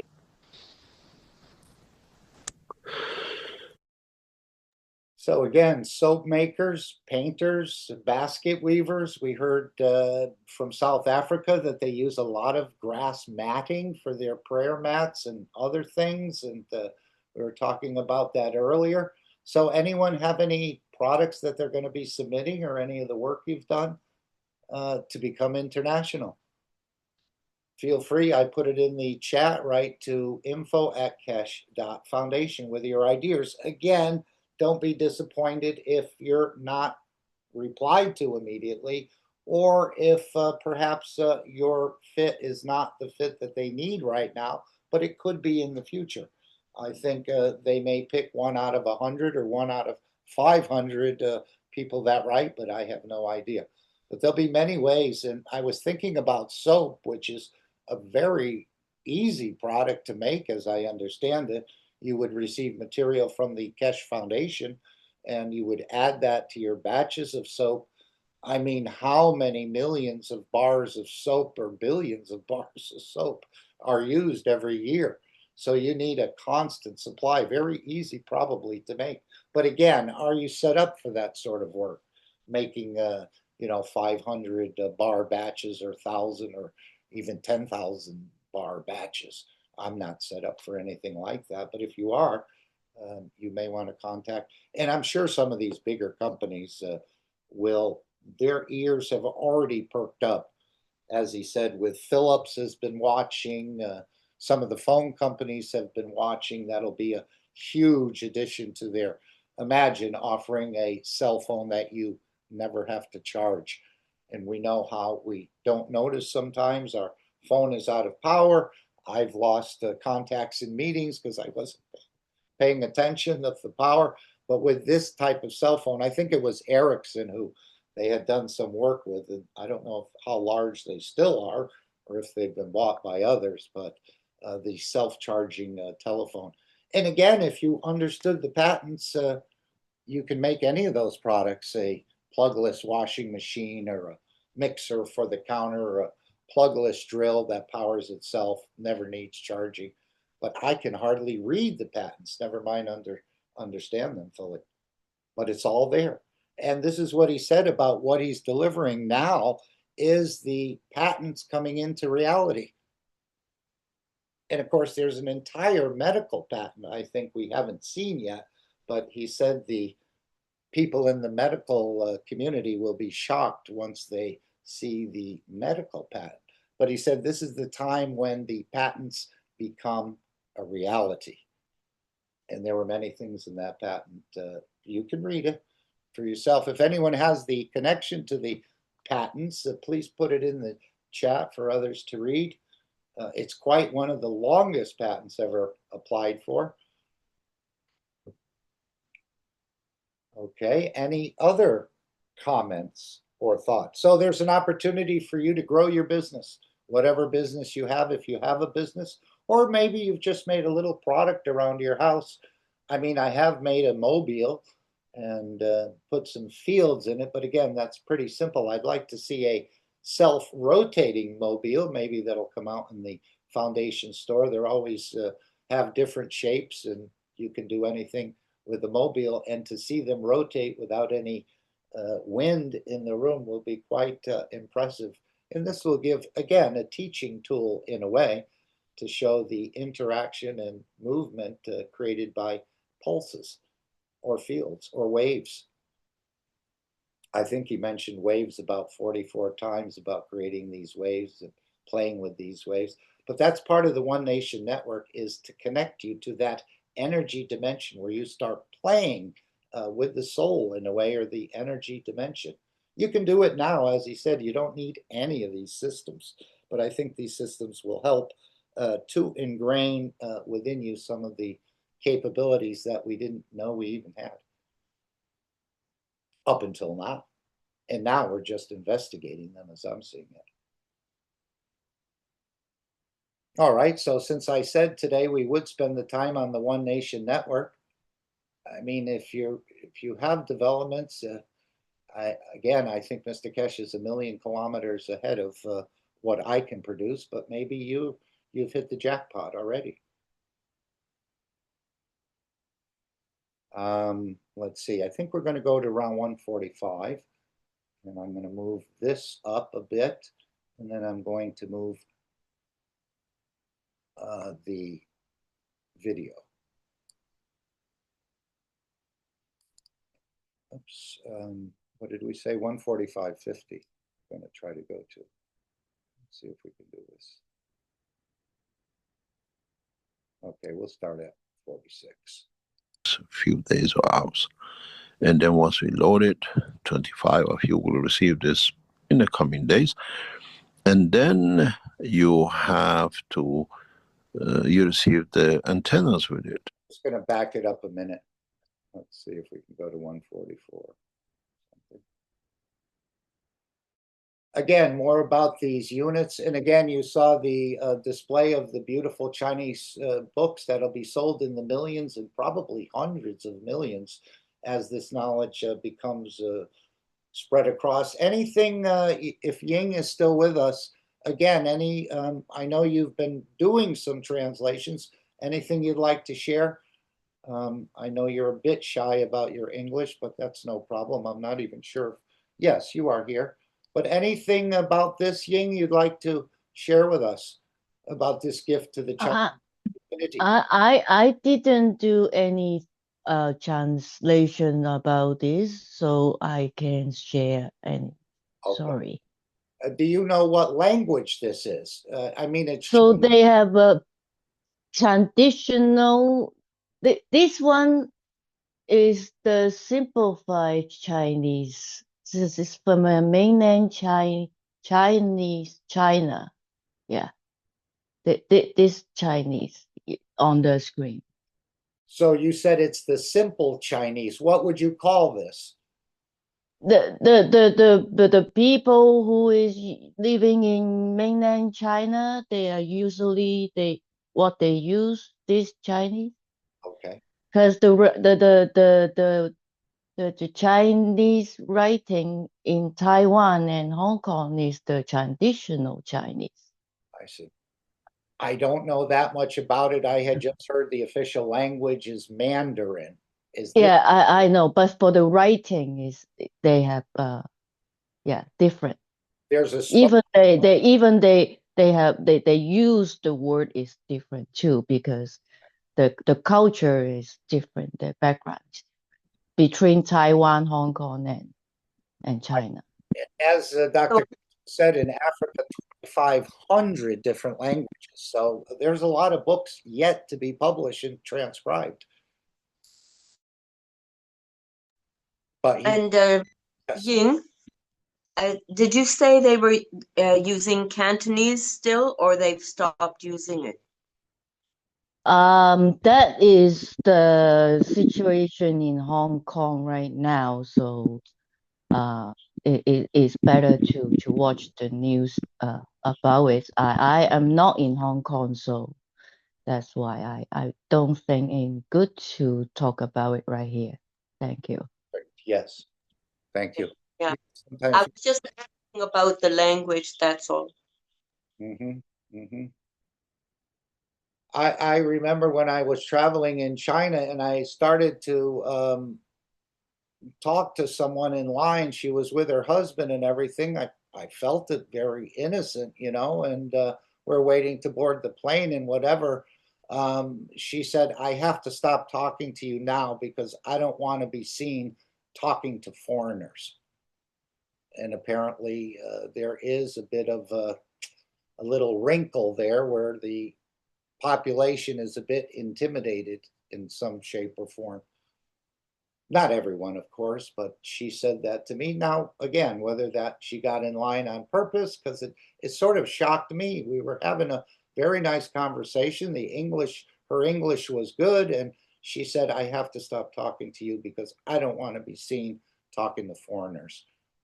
As if, a big brother was going to pay her a visit about what we discussed, and that could very well be true. So I respected that, and we stopped talking. And of course, it's a lot that way around the world, where certain phrases or things you say or, thinking could get you in some sort of trouble. Gosh. But anyway, this is one of the reasons we're creating a separate, independent of the net and independent of the power systems, that we can have a free network within the Keshe Foundation, that no one can take it down or pull articles or, again, cause a collapse, even though there'll be probably multiple internet attacks. This is why it's being set up decentrally, or decentralized sort of network. If one is taken down, another one can pick it up. But we need to get to a much bigger point. Okay, I think we'll continue this about the One Nation. Term shorter. Would it come to the point that when we dig out the skulls of the man from 3,000 years ago, 10,000 years ago, 10 years ago, and now we become knowledge to it, that we can carbon decay from where it is, we cosmic ray date it to see how man changed, what field was there at that day that he brought these things to man. Through our ignorance, we become selective. And our selectiveness is out to cover our ignorance and just stick to what we want to show. The hopefully first batch of the communication units, which you all participating in, should be out in next, God knows, we received the first, I think, 7 or 8 was, we have already worked the first 10. The first 25 is getting released in the next few days or hours. And then once we load it, 25 of you will receive this in the coming days. And then you have to, you receive the antennas with it. We want to know, at least for a few weeks, how the emotion, now you're part of the network of knowledge seekers receiving you are used to receiving the internet waves, Wi-Fi and the rest of it. How would it affect you in being part of the what we call Earth community for this? We are choosing selectively, especially to cover the maximum area on this planet that we can connect in the first 25. And then watch how these 25 for a few days or weeks, they interact. We want to see what we change now. For example, you're in this program, you're in this teaching, and we are, as those of you who are panelists, you can see the systems are open, and now you're receiving a lot of energy. We're monitoring on our systems. How your family, how your people in your area, in your place, now that you're connected across this planet together to one central system, one system which gives you the data for the game, for the coins, for knowledge, and the other one is connected at the same time to the field emotion, the conversion of the field energies, communication, connection of you lot together. We're feeding you both in the physicality and dimension of energy together now with the system. How? So that's what was happening in the workshop. They're feeding you both connection of you lot together. So they're connecting us together in a deeper way. I mean, we're already connected, we know. We're feeding you both in the physicality and dimension of energy together now with the system. And that's what we were asking earlier. If anyone wants to share anything, I said I was sort of drifting off into a number of daydreams in this workshop. And then I realized what was happening. As Mr. Keshe said, we created conditions. You've been in the chair of transmutation, but I was wondering why I kept being distracted in a way or going to places just in my mind, of course. And that was the question he asked. Has any of you moved? Your people in the home, your people in your city change. What do you notice? Or is it just you, because you have a system, you want to feel that way it is? And then in January, the next batch will go out. And then the next batch goes out. And now we are in the process of delivering. The manufacturers wants to deliver to us. I think it should be tomorrow or sometime next couple of days. And then we load up the software. Then we send you initially the mechanicals and what we call the physical system that's like an internet. The game plays when you receive the second part, which you have to add to it, and then we bring physicality and the energy together in one system. How does it work? How would it bring changes? And once we feed the system by itself, that you are independent of any energy source. So the system physically as an internet system and the system as an energy system in a dimension of plasma come together in one box, and then you have you lot around. How does it work? We pinpoint to the point of accuracy to the nations, the places we send it to, and we watch the protocol, the dimension of the reactions, field changes. And then the next lot, and the next lot, till we reach the 10,000 unit, which our specialists think is the balance field. I watch the internet in informations which is coming out in hacking and destroying, and I keep on seeing, I post it to our team and say, this is why we're using this unit, because then we cannot be done this to us and that to us. That's the new way. So do we go with our communication side on the computer side, link up with the emotion side, link up with the energy side, and bring a new dimension that you first 25 will bring the change across this planet. Units go from South Africa to Australia to China to South America to North America, across Europe, in Asia, and then we'll see how things change, what happened to the next 25. And then we build upon network. You look for how we can cover the data. If we get hacked, we looked at the energy side of the system cannot be hacked, because it's there to give, it's there to bring the change. And this is interesting, because what we set out 20.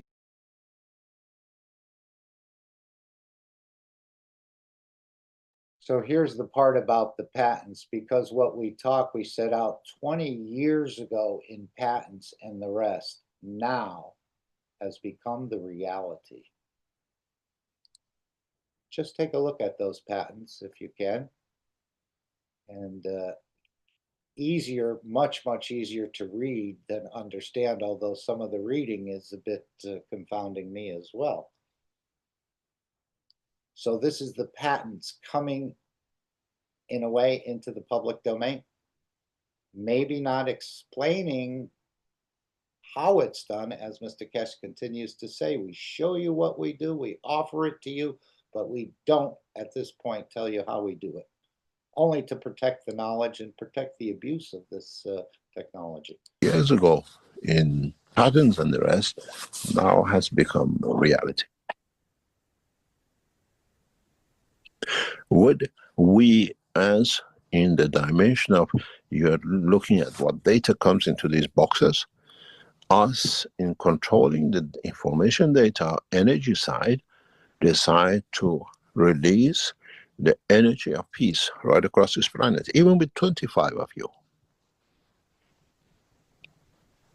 Then next month, 50 of you, the month after, 100 of you. How, as you are spread across this planet, create a new sphere of peace? It's pulsed on you.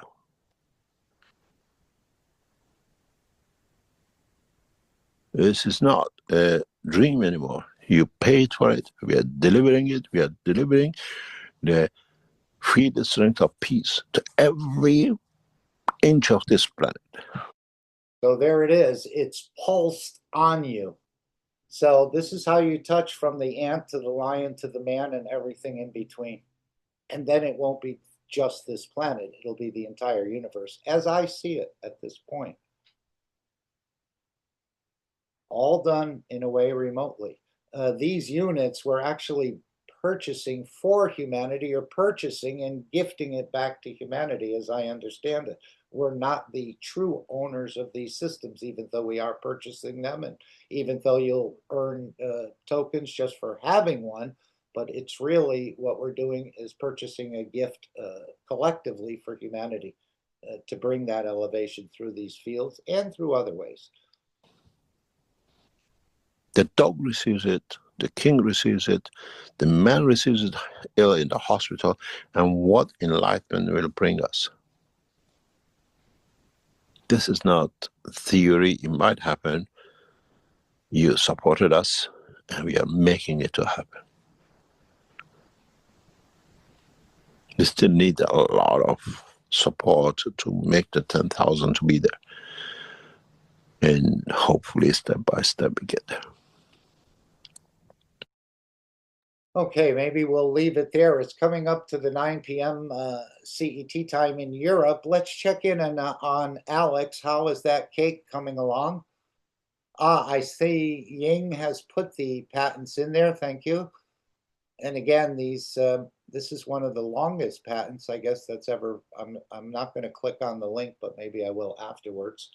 and bookmark it. Again, it's probably bookmarked somewhere, but I have so many of them and they're not organized. But I've read through parts of it in the past. It's very, very beautifully written and elevating to see what can be done.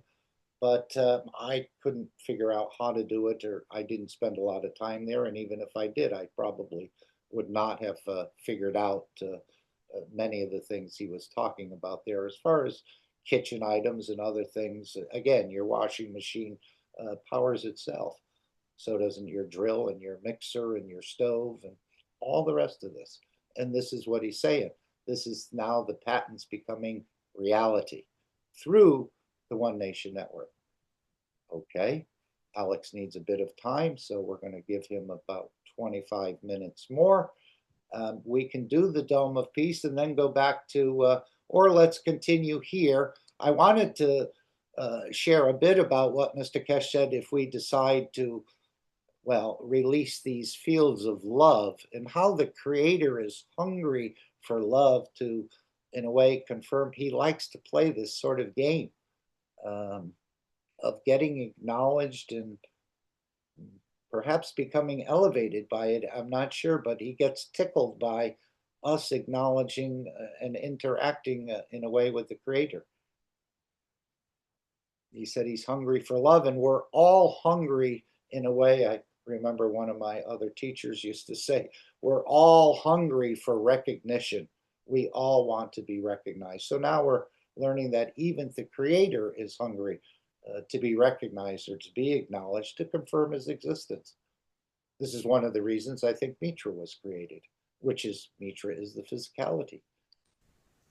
Because now, once the system go out, once our antennas go in, the pulse of peace and the beacon of peace will go out 24 hours a day and night. What effect will have on our world leaders? What effect have on the dog, on the fish? I said recently, I wish one of the knowledge seekers had a submarine become buried in the sand and beacon it to change the citizens of the water world. In the coming time, in our negotiations with some nations, we asked them to take one of these into space. Okay, so it's not Musk. He said, well, we're talking to some nations. We asked them to take these into space. But I was thinking, since Musk has already done something like this, perhaps he will be involved in it. We don't know. And this is how the process will start.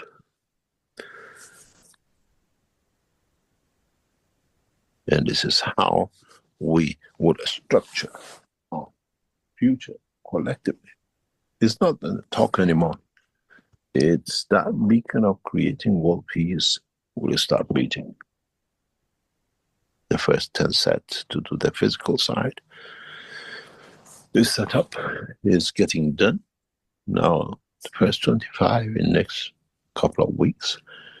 And then it comes the physical side and the emotional side. Would we create a physical dimension which has emotion as part of it, as part of the structure of the system?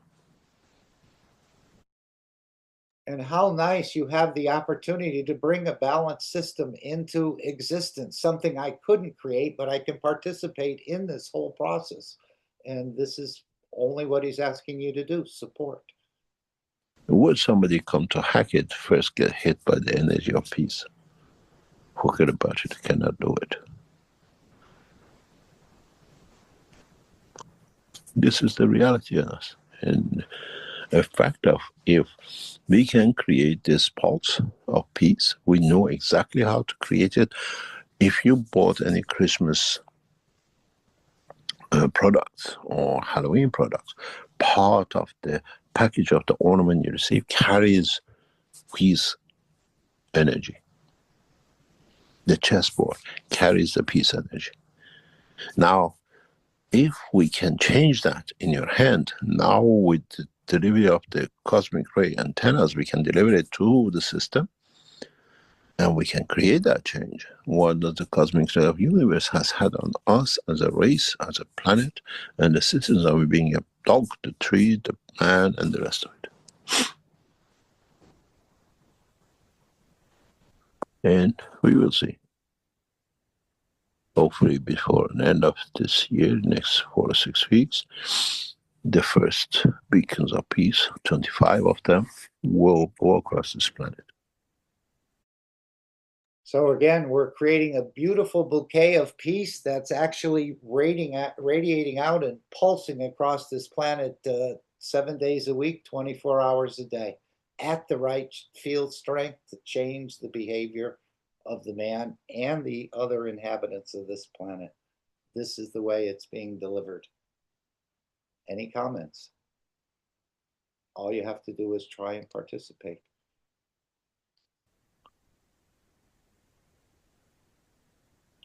And we shall see. And you are hit by it, you don't have a line to escape.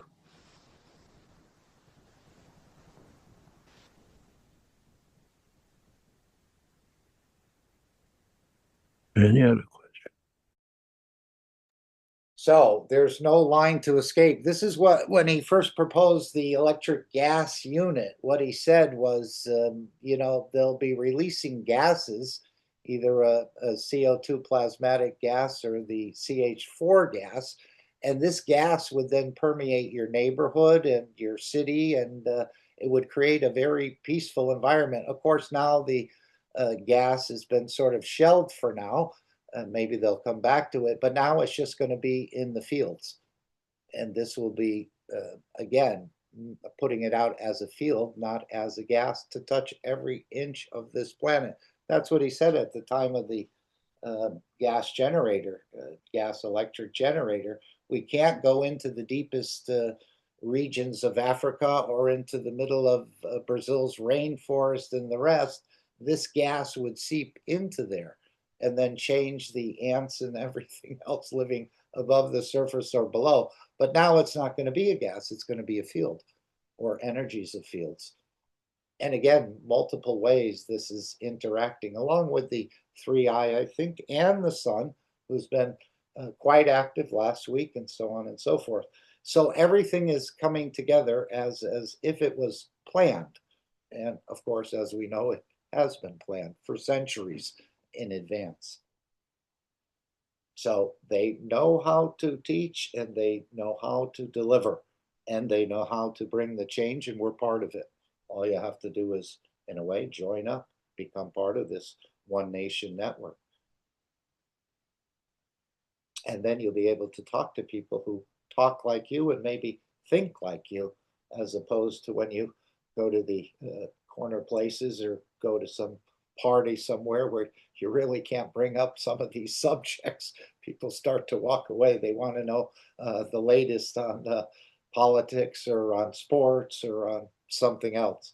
So this is where we can have 24-hour-a-day interactions with everyone from around the world. And I think it's going to be even greater than we can imagine at this point. So thank you in advance for participating. Okay, Alex needs about 20 more minutes, so let's do our Dome of Peace. And again, this is something the knowledge seekers are asked to do on a regular basis. This has been done in China for quite a long time. We brought it into the Western world. And again, just adding energies, very simple to do. Just release Ganswaters anywhere you'd like. And this has a way or an aspect of intelligence where it knows what to do and knows where to go and knows how to bring a balance. And this is what we'll see. But just put your good intentions in it. Releasing Ganswaters is something, again, for the physicality to do, not a difficult process. Put your good emotions in it of peace and calmness, kindness, moving away from killing and destruction and the rest, and just release it. It's a very simple process. No work, doesn't cost you really anything other than a little time and making a Gans, or continue just to release the energies with your own Ganses right out of your own Magrav system, because you know you're full of ganses and you're a huge field generator, but there must be a reason for releasing these in the matter state in the water. As he said, this is all connected together, and perhaps once these other systems are energized, it's also going to energize some of the water that you've released and collectively millions have released around this planet, bringing it an even greater power of work, if we could call it that. That it'll almost re-energize it, even though we know the fields last quite a long time. These little ganses are like little suns, and they can go for quite a long time. But at the same time, once they give up their energy, they need to either pull it back into themselves, and maybe this network will help it to do so. The waters that you release will not, in a way, just be a short-term effect, but be a long-term effect. As he said in China, where they made the gold, and he said this is carbon-14 locked into the strength of gold. So these GANs we're releasing, we are locking them in a way to the path of peace and balance. This is just a simple way I'm seeing it. So let's go to the first step of the Dome of Peace. And again, this network seems to be quite instrumental in this, but these GANs products are perhaps the lubricant for the fields, or some other interaction that he hasn't fully told us. Or maybe he has, and like most things in the Keshe Foundation, I've missed it.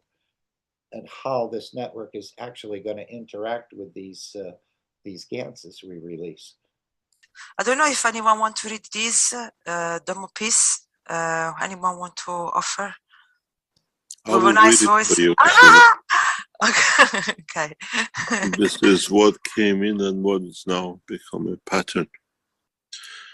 This is from a guy, I don't know him, but he says, please remember this Sunday and every Sunday from now on, till we raise the soul of this planet to a peaceful planet. Keshe Foundation knowledge seekers worldwide will spread the gas waters around the world at 12 p.m. Central European Time and or 18 p.m. Central European Time every Sunday at the same time as they choose which time to suit them.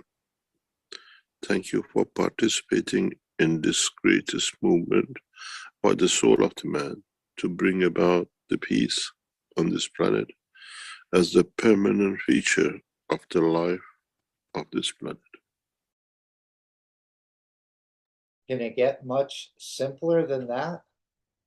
Just releasing a water with good intentions in the fields, and as he said, you can release any sort of GANs water you like, or fields at the strength of GANs, let's say. Very simple process, easy to do, and you don't have to limit it to Sundays. You can release GANs waters anytime, any day, any night, or again, continue to release your own fields. And that's what the second part of creating the Dome of Peace is all about. Using the power, the collective power of our energies, our central energies, or our soul. Here? Yes, please.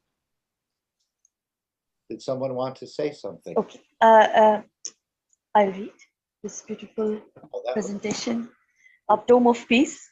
And the Dome of Peace is already here. All the knowledge seekers, truth seekers, lovers of humanity has built it in a way, spreading the GANs, loving each other as shareholders. So I will read this as please remember, every Sunday from now on until we raise the soul of this planet to a peaceful planet, Keshe Foundation knowledge seekers worldwide will spread the GANs waters around the world at 12 p.m. CET and or at 18 p.m. CET every Sunday at the same time, as they choose which time to suit them. Thank you for the participation in this greatest movement by the soul of man to bring about the peace on this planet as a permanent feature of the life of this planet. Mr. Keshe suggests we add the next step to create the Dome of Peace with power of the souls, as we have already going through this with the two eyes. And we ask you to spread the Gans waters each Sunday. Now we give you a new path. Now try to unite each other's souls. Try to elevate the soul of humanity through your own soul to a level that no one can touch, the embodiment of the human race. So beautiful. Choose a time where all of you come together on the soul level in a state of inner calmness. At that time, don't spread the water of Gans, but spread your soul. Unite, and in time, we will make a new race out of the soul of man. And then, instead of doing it once a week, do it all the time.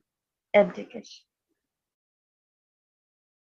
Okay, and there is a formal invitation as well from the Universal Council at about this time every day. You can join on the energy level. This is not a formal meeting, just to collectively make that beautiful bouquet of peace and pass these fields of truth and fairness and moving away from killing and destruction to the world leaders' souls.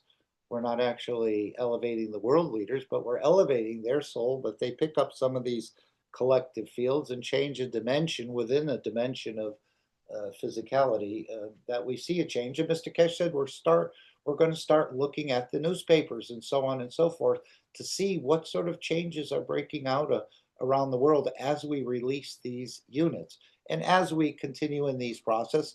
And of course, the Brazilian team has a couple beautiful backgrounds here. Sunday for releasing the Gans waters, and Wednesday and every day for daily intentions. Now we've moved from CEST to the CET time, and anyone from Brazil, is this time correct? Daily intention 1 a.m. So calculate your time. You can join the meeting here on the Telegram or on the YouTube channel, and this goes on every day.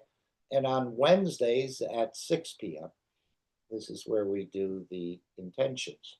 But you can do it anytime. You can spend a nanosecond or a minute or whatever you'd like in this process. You don't have to join a formal meeting, but, and they do speak English and Portuguese, so Raphael is well-versed in both languages. So feel free to join them, and you can also share in that meeting anything you'd like to share. Just to let you know that's available, or even if you know some Portuguese people, again, from Brazil, living in the United States or other countries, you can direct them. Sometimes it's nice to be around your mother language, that people, as Mr. Keshe said, every language has a different field strength, and sometimes teaching in one language, trying to change it or people in other languages for it to understand is a bit of a difficulty.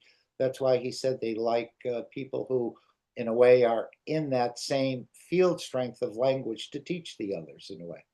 But again, we're starting to teach ourselves more and more, and this is what he's always said. It's all about you teaching yourself more and more, where we don't need any sort of intermediaries. So I'm not saying the Brazil team are any intermediaries. They're just, of course, carrying out the strength of the soul of that group to bring this into manifestation. This is what it's all about. And we thank the Brazilian team for all their work and encouragement to the others they've provided by doing this. So feel free to join them. They're very friendly and would appreciate your presence. You can add your field strength, even if you don't say a peep during the meeting, as I usually don't.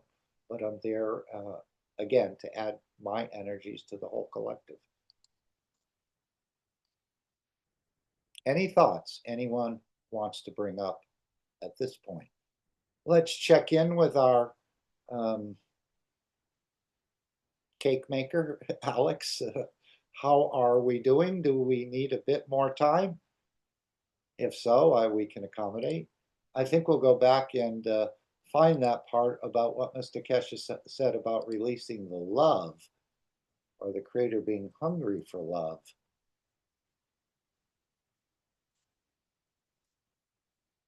Yeah. Okay, here, and I was talking about this unit. Okay, so let's find Let's see, I think there was a question. Okay, at 158. So let's go to about 157.50 on our, I'll just bring it over to here, and that way we can read the transcript. So we're going to go to 150, or maybe, did we just cover this? We may have, yeah, we were, okay, I think this is about where we, maybe where we concluded. So we're just going to move it a bit forward. And we're going to start it again here, where he's again talking about this One Nation network and so on. I can't produce some of the things at this point in my understanding that Mr. Keshe is manipulating in the matter, mass, energy, and in the cosmic ray dimensions. I'm not sure how to create cosmic rays in the energy dimension and show it, as well as how to cut these rays and connect one to another, or to, as he said, fix a cosmic ray in a certain strength. This is what he said in China. The carbon-14 was produced and is fixed at the strength of gold. So I'm not sure how to do that, but again, I don't need to. All I need to do is participate in the system. Now, sorry, I have to go back to the workshop. I was still on the 2/16, one planet, one nation, one race. Let's see, are we there? Nope, I actually adjusted the wrong one. Okay, let's see if we could do this. Let me just double check it. Yeah, let's try here. See if we can hit on something. We have a sort of a challenge question from Hong. It says, "Dear Mr. Keshe, could you, in an overview fashion, weave together the following: energy, mass, inertia, soul of the man, soul of the physicality, physicality, emotion, cosmic rays, hydrogen, and transmutation, and speak to them as a whole?" Yeah, call it the man. Did anyone think he would say that as an answer? So you see how complex we are: the energy, the mass, the inertia, the soul of the man, the soul of physicality. We're trying to put this, and it doesn't come with a owner's manual. In a way, I wish it did, and the soul doesn't seem to say too many things to us, or maybe it does, and we don't really acknowledge it or consider it a coincidence. So yeah, you call it the man. As he said 5 or 6 times in this workshop, I made the man in the image of myself. We're a simple structure, but yet at the same time, a very highly complex structure. And of course, feel free to jump in anytime. Okay. It's got all of it and has a brain. You can talk to it, but it doesn't listen.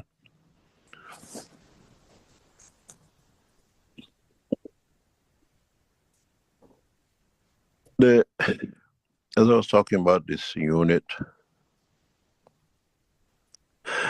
we know the inertia of love. We have developed, we understand it how. And I had to go through a session of deep thinking in the past few days in what is love and how do you love a person. And it came to my head that, as I said, we send the frequency of peace. Why not to use, we have the opportunity to let the whole world fall in love with each other. Does this mean a lot more children, or not so much in that sense that we're going to actually be creating new souls or new creatures in this way, but just, again, falling in love by supporting and giving to one another? I think this is that new language, this language of peace. and balance and working and collaborating with one another. What game that will play? Subconsciously on the televisions, as we know, years ago, they played one flash of Coca-Cola and everybody got up and went to have a Coca-Cola and they made it illegal. What about now in the dimensional field of energy? Now everybody knows what they're talking about. They used to embed things into the movies at the cinema or in Hollywood to get you to subconsciously, it would go by on the screen so fast your physical eye wouldn't pick it up, but your subconscious did pick it up. And as he said, you're in the theater and they want more soda sales, so this was embedded into the movie, and people all of a sudden they got an urge to go and get a soda. I wasn't thinking about that before, but this is what he's talking about. And he's mentioned this before, embedding it into the music and the movies and everything else. It won't be a physical embedding of some words or something else, but it'll be a field embedding. No one will see it in there and no one will be able to remove it or manipulate it, as I see it. Plasmatic energy, we send the pulse of love.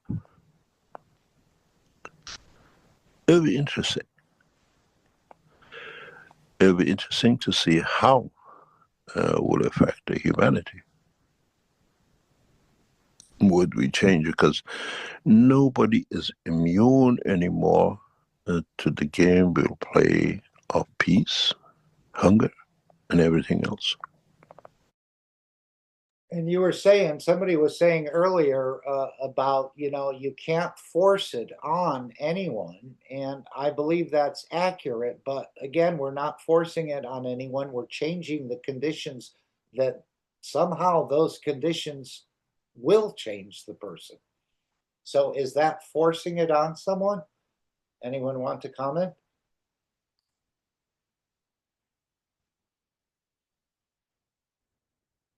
Okay.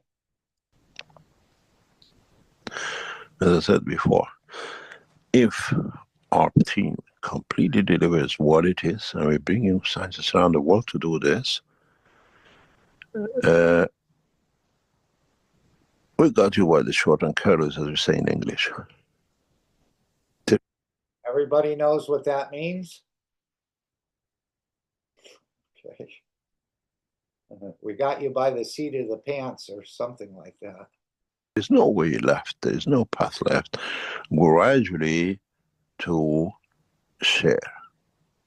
If you notice a few years ago, we went out with the message that we want to set up a structure with the Chinese government to bring both scientists to be that we can share the knowledge. And within a few weeks after that, became the attitude of the Chinese government that sharing the technology, sharing the knowledge. And you wonder how the store is going to reach 5 digits. Mr. Keshe said they've already secured 2 research locations. They're looking for people in the top of their field. And this is where you're going to see a lot of new products coming out. And he's opening it up to the rest of people with products. Whether you're a small manufacturer or a large manufacturer, you can get in on the game, so to speak. So how is the store going to? You're going to have probably, I think at one time he said 500 scientists working in this direction. And this is what he said just happened to the Chinese about sharing knowledge, that the government has decided, the attitude of the government changed, how that happened.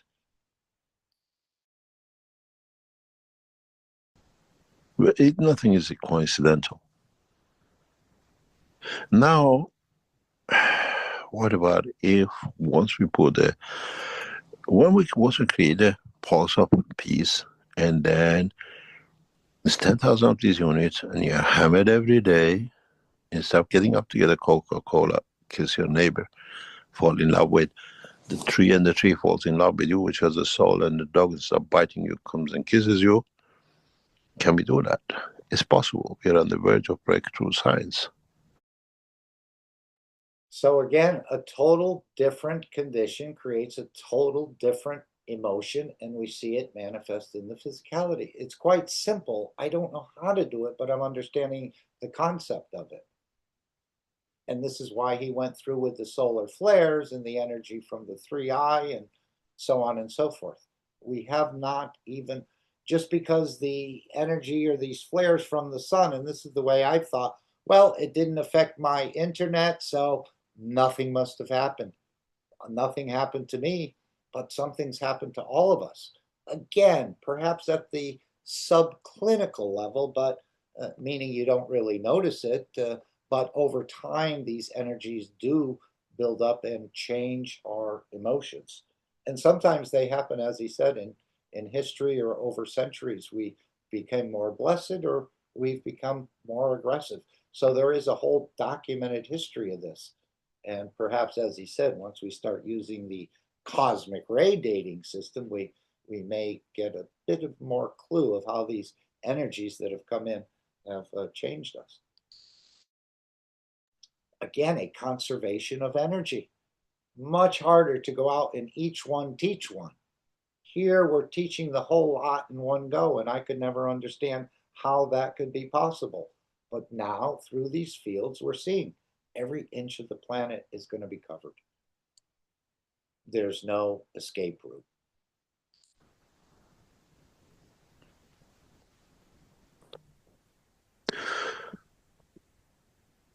We are not theoretical because these units, as you see, is built. The antennas is getting built and they're getting connected, and they're all connected to one central system that sends the message of love and peace. Who's going to jump it? Would it even start working with the 25? Would it be one in the centers of the governments, each unit? London, Washington, Tehran, Los Angeles, Brazil, Mexico, South Africa. And these waves, as they connect these units together, pass the soul of world leaders. Would we see the change of the soul? We hear new communications say, now suddenly become, but doesn't even say it's just because the Keshe Foundation released this and there's, in a way, you're beating on the head of it. Peace, peace, peace, peace, love, love, love, love. And the energy of the soul in a plasmatic way. We don't need to take the credit. We are there to facilitate. As I said, if I do it, it becomes us. We are doing it. You knowledge seekers are paying for this unit to bring that position.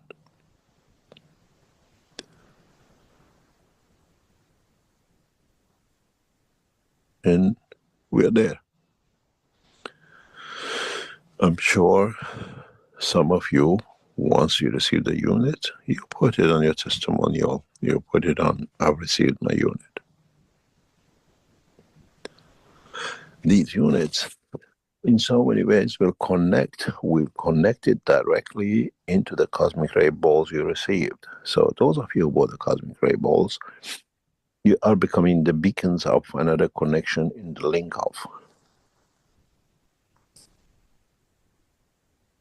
Game is extensive. This is played very directly.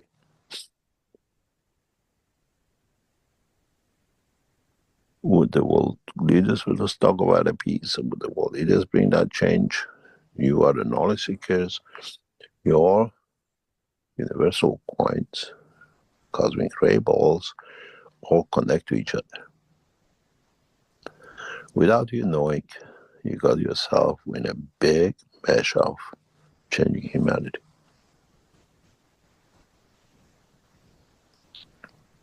Now, when we tested those units with Thursday sessions and once a year Friday sessions, and you wrote, I feel peaceful, I feel this and that. Now, what you felt is beacon across this planet. That's why we stopped the monthly sessions, because I achieved what I wanted and confirmed the process. You lot fell in love, you stopped addictions and everything else. All I need when the 25 unit goes to 50 to 100 to 10,000, send the same energy fields. We know what's this to be in the plasmatic condition of the addiction. Do we need to invade another nation, accusation of the drugs when there are no customers for it?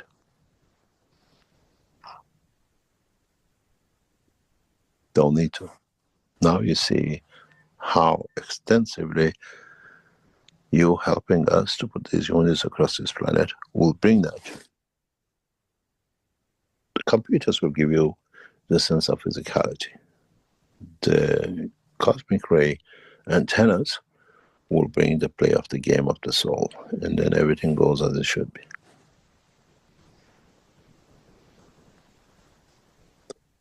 As I said, let's play the game. The game has started.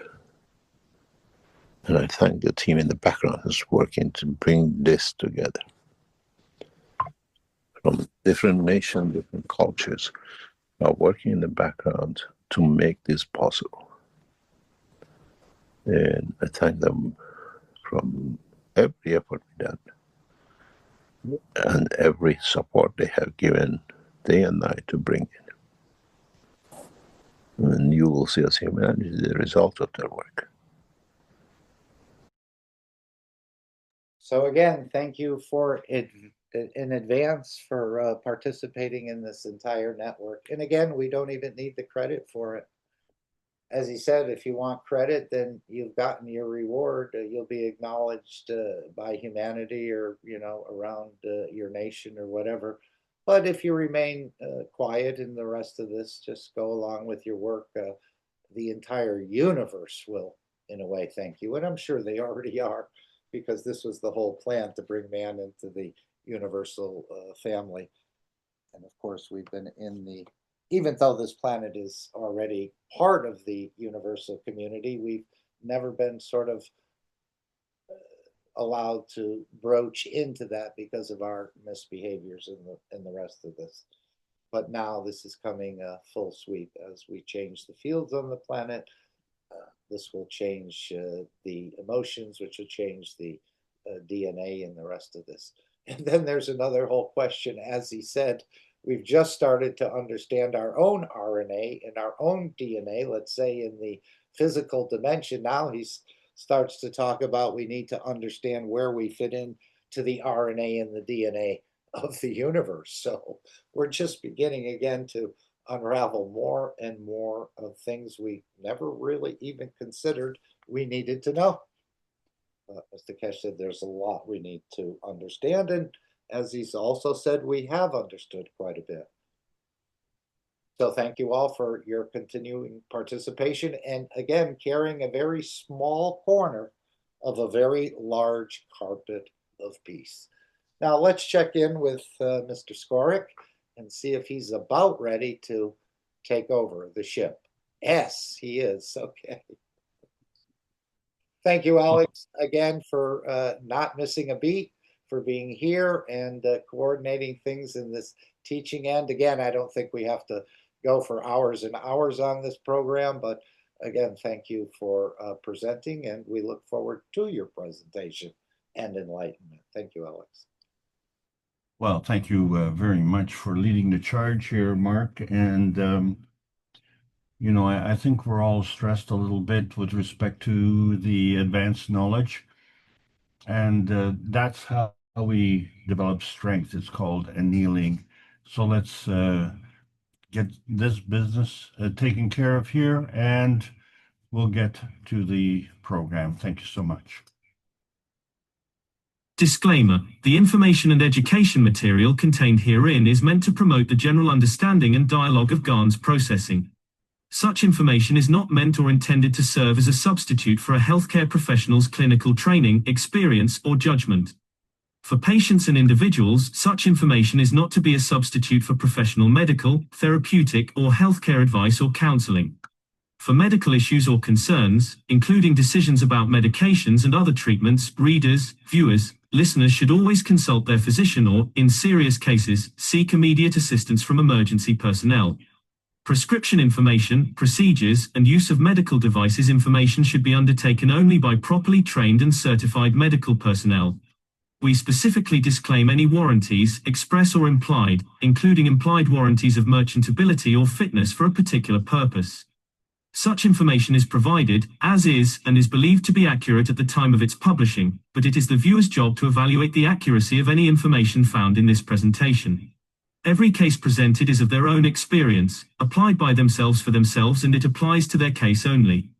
Every person experiencing health problems should seek professional medical advice and consult their course of treatment with a doctor. The processes of plasma balancing described herein are a natural process which supports the body but does not replace medical advice or therapies one is already subject to.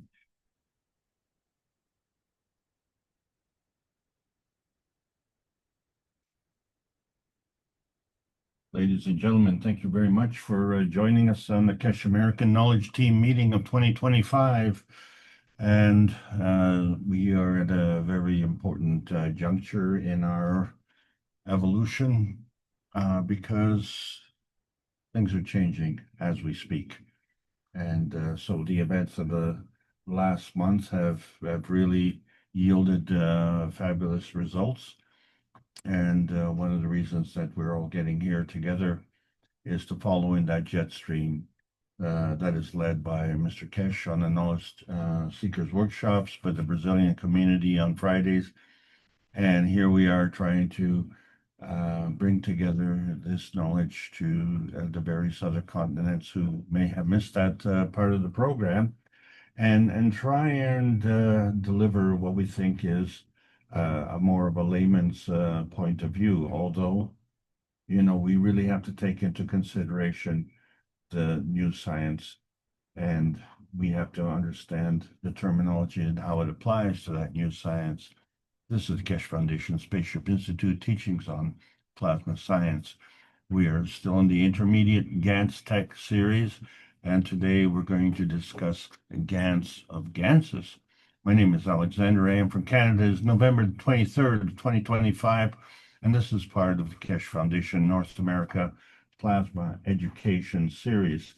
And as we all know, it's been going on for a long period, and we've been trying to distill this into bite-sized pieces for the new knowledge seekers and also for the mature knowledge seekers. But I think what we all have to understand is that we are going to have the full range of understanding to deal with. There are millions who have never heard of us, and that is actually hard to believe. But on the other hand, understanding the resistance that we've had, you know, kind of accounts for that.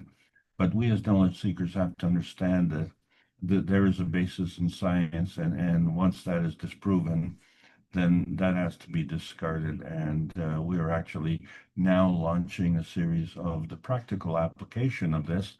And so we have to extend our knowledge. And so when we talked about way back on the teaching series, we talked about what does it mean to be nanotech and what does it mean to be GANS tech. Well, we've had to elaborate on that because it is shining a different light on the books of Meritevicoli Keshe, like in book number 1 of particulars, the universal order of creation of matter. And it's been very hard to describe matter because we are so physical in our acceptance of matter. But that physicality has been restricted by the speed of light. But, you know, the speed of light means that there is a source and there's a destination. And in between the two, we can measure that speed of light and how long it takes to achieve that. And now we can see that that speed of light is very much from an earthbound perspective because we can measure it. And I often wondered what would happen if we took that measurement and took it into outer space. Would that be possible? And according to the equations, we would have to have a pretty big ruler. But when I say ruler, I'm talking about a measuring stick. So in book number 3, of course, we have the origin of the universe, and then, you know, we would need a really big measuring stick because we are just concerned with our little tiny universe. We call it man's universe. And as men, we, you know, tend to dominate. And yet we find that there's a sister's universe that is actually bigger. And, our universe is only a part with respect to our time and attention. And all we care about is not only our sphere of influence, which is Earth, but more importantly, our sphere of influence, which is our own self-serving personal life on that Earth. And so how do we understand that in the context of the universe? And if that's too big a bite to swallow, then we have to partition it and subdivide it and distill it down into little bite-sized pieces.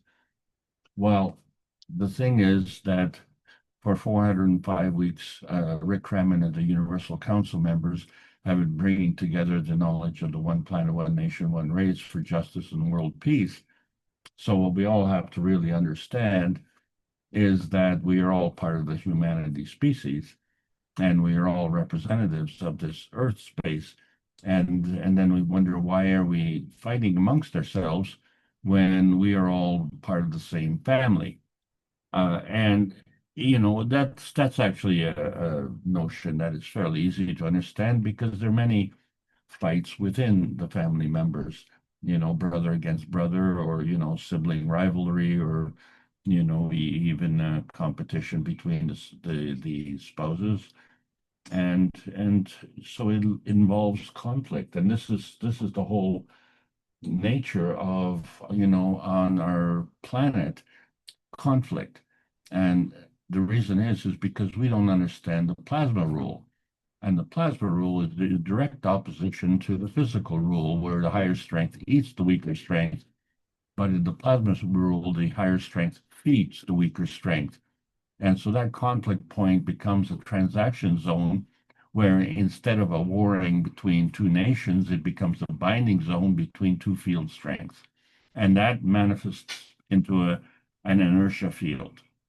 And that inertia field is always a lower density, it's a lower field strength field, which means it's an increased density. So we can say that every transaction zone is an inertia density manifestation. But we didn't say, at what level of manifestation. So from our physical point of view, we have a self-serving need to bind energy, because that's our dimension point, and that's our point of view. And seeing as we're all on one planet, one nation, then everyone on this planet has that same point of view. So where do we get off on lying, cheating, and stealing this energy binding need at the expense of others who have that very same need? And so they are confronted with the notion that they either have to fight back with respect to that stealing of energy, or they have to pass it on.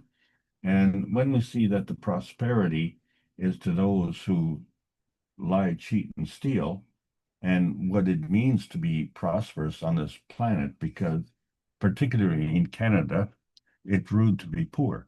So if you want to be prosperous, you would do that at all costs. And this leads to the kind of social decay that we have. And we can coexist within this social decay, but it's hard to complain if you're a supplier of illicit goods and you get mugged by someone on the street who needs to generate the money to purchase your goods. It's hard to complain about that, because they're just doing their job, and it's a matter of survival. So we find that this notion where we need to survive at the expense of others is part of what we call the fallen angel syndrome. And so scientifically, we're falling into what we call angular density, and that increases not only the density but the pressure, and of course it increases gravity. All in all, it increases dependence on the Earth space feeding. So there is a angular momentum that is conserved, which means that the opposite to this increased density, as it goes to the core, is offset by this internal popcorn pressure of the GANS intensity. And that's what we've been discussing, and is the GANS tech and how it relates. So we understand that at the core is this pressure and this density, but externally is this tensity. And so this is now the question, what is the difference and what is the impact? So for instance, when we look at the solar physicality, it, has this encapsulating field. It encapsulates the physicality. And as such, it puts an invisible shield. But this shield is actually an illusion because in terms of the regular physicality, it's invisible. But a clairvoyant can actually see that. And so what are they seeing? They're seeing the emission of the aura, but it's in color. And that color has a meaning and is attached to the emotion of the individual. So it's very hard to lie to someone who is clairvoyant. In fact, you can't lie because the clairvoyant is not seeing the physicality and the bluffing. It is seeing the true intention of the soul. And so we see the shielding as an armor. Sometimes we see it as a weapon. Some animals even have it as an exoskeleton. And it becomes part of another form of shielding, such as camouflage or deception or diversion. And then, of course, there's that translucence, which can see beyond the Coulomb barrier. So shielding is like as a catch-all of everything. And so we see craft that are passing through our solar system that are catching all the debris in their shield. And so we don't see the craft. We just see the dirt on the craft. And what is telling us that it is a craft is the anomaly of its trajectory, its performance, its speed, and the fact that the speed is manipulated. So here we are on this planet Earth, and we're so fascinated, and we look at what we call riders on the storm, who are impressing the impressionable. These are fashion dandies in their chariots of fire. And it exposes the confusion that we're all faced with because we're reluctant to question it. And why? Because there is a phenomenal force that is asserting these points of view. And if we question it, and if we question it hard, the answers that are given are inadequate. Because what they do is they facilitate this louche dilemma that we have. And louche harvesting is the harvesting of energy from someone else. That louche is the energy of your vitality. So each of us has this single-minded intention. And because of the nature of our society, it ends up being a hive mind intention. And so we look at, say, oh, well, your honey is, quite attractive, and I like your honey. It's more attractive than mine, so I'd like to steal it. And then, we use all sorts of means to shield our intention, but the true GANS intention is there. It doesn't change, and it's not invisible, especially to a clairvoyant. And the consequences can be very, very harsh. So what we have to understand about the GANS intention is how it compares versus external intervention. Because the GANS intention is from within, and the intervention is from without. And so how does this affect our adaptability? That becomes a big question, and some of us are able to adapt more than others. But it is a consumption in that process, and it is not actually mitigated when you become a loose leaker. So in other words, it's bad enough. Life is hard enough on this planet without having to adopt a loose leaking protocol, such as pitifulness or addiction, like say alcohol addiction or whatever. And then of course there are some addictions that are not obvious, such as the addiction to power. And which means that although we are all equal, some are more equal than others. And it's draining. It's draining on our vitality.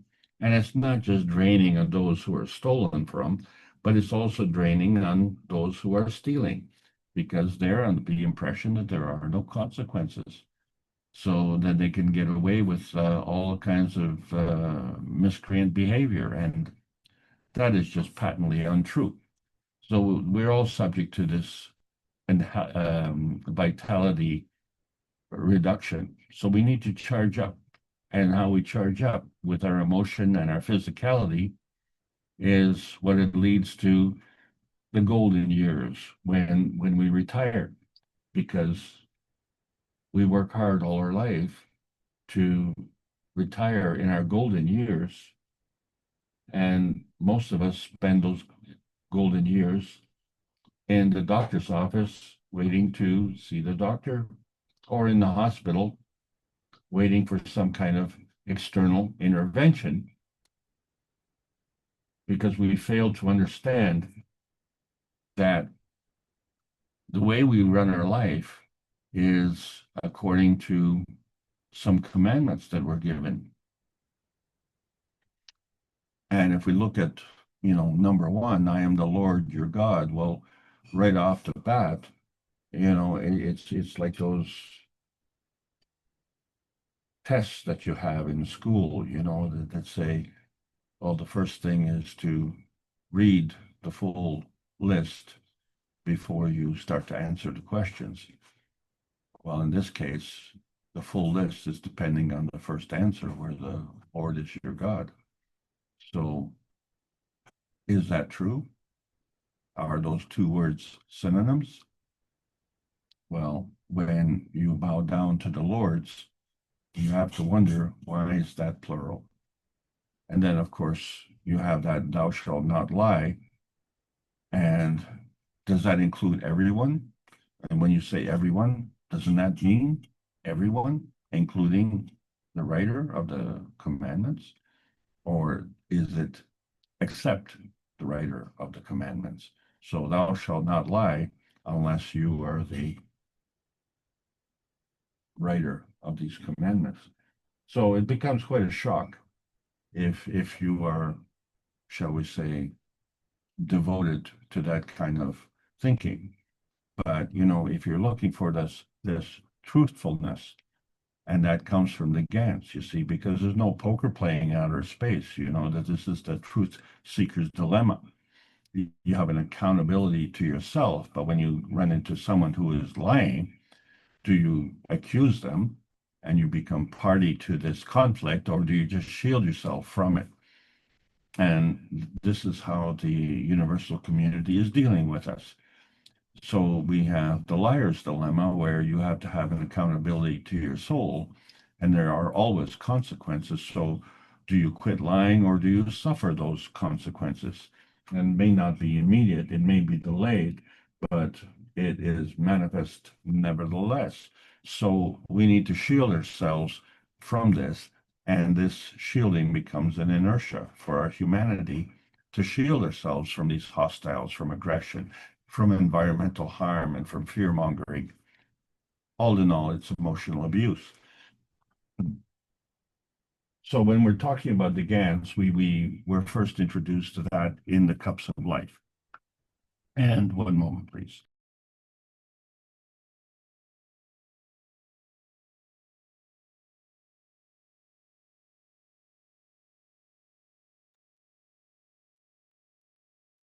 let's remember that the cups of life were not the cups of the pandemic, but they showed us how we can create this carbon nanocoating.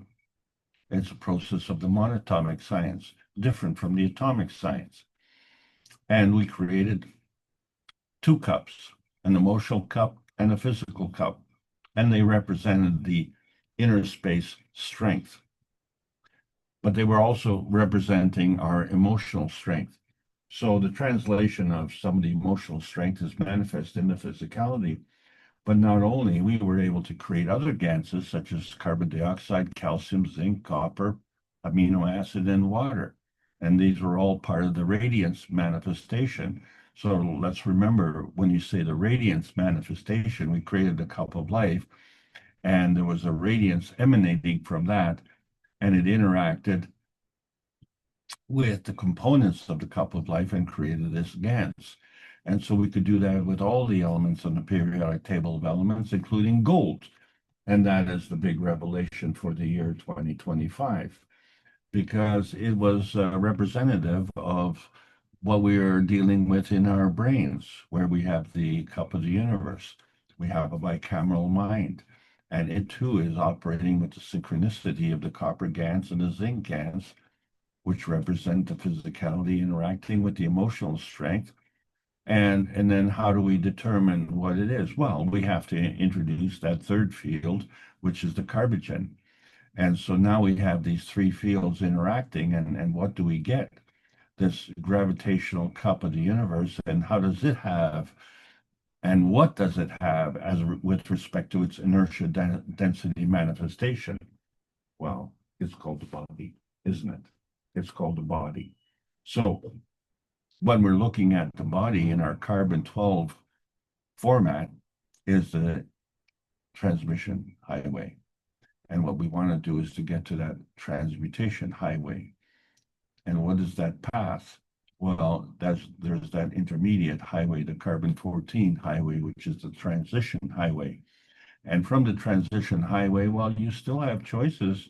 You can elevate to the transmutation highway, or you can drop down into the physical highway.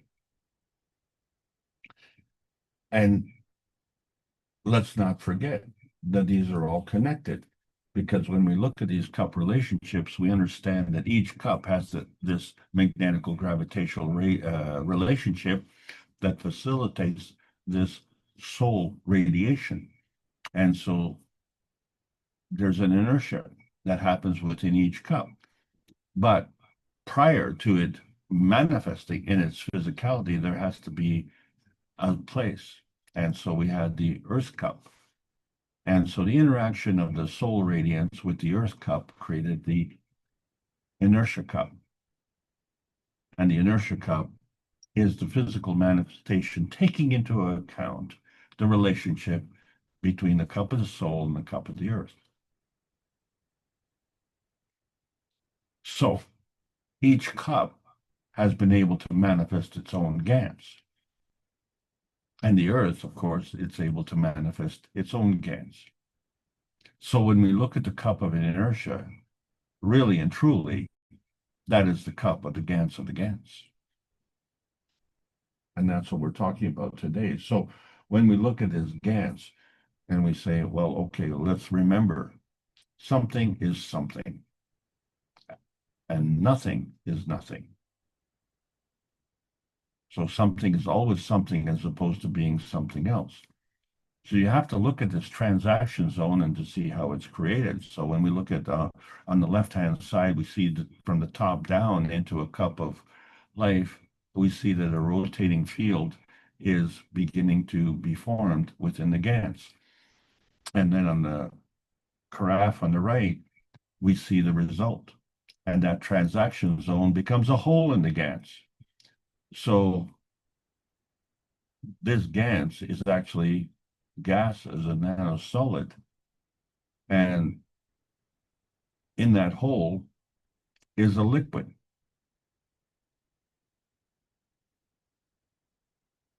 So one could say that that is GANs as a nano liquid. So we see that field that is rotating within a craft. So we can see that we have different gases there. We have a gas of the air, we have the gas in the liquid, and we have a gas in the solid. And so these are all gases in nano state. But when we look at gas, gas is in a gas state. So water vapor is a gas, isn't it? Hydrogen is a gas, oxygen is a gas, but when you bring those two together, it forms a liquid. So wouldn't water be a gas in a liquid state? And then we know that the water can freeze and form ice. So wouldn't that be gas in a solid state? So what is the difference? What is the difference between something that is physical in a different energy state where it can go from a gas to a liquid to a solid, or a gas, which can go from a nano gas to a nano liquid to a nano solid? What is that difference? And there is a difference. So what we're talking about is the GANs of the GANs, isn't it? That's the whole discussion today on what we're trying to achieve here. So if we look at the cups of life and we say, okay, well, we created a cup of the emotion. But what happens if we create another GANs with another cup of emotion?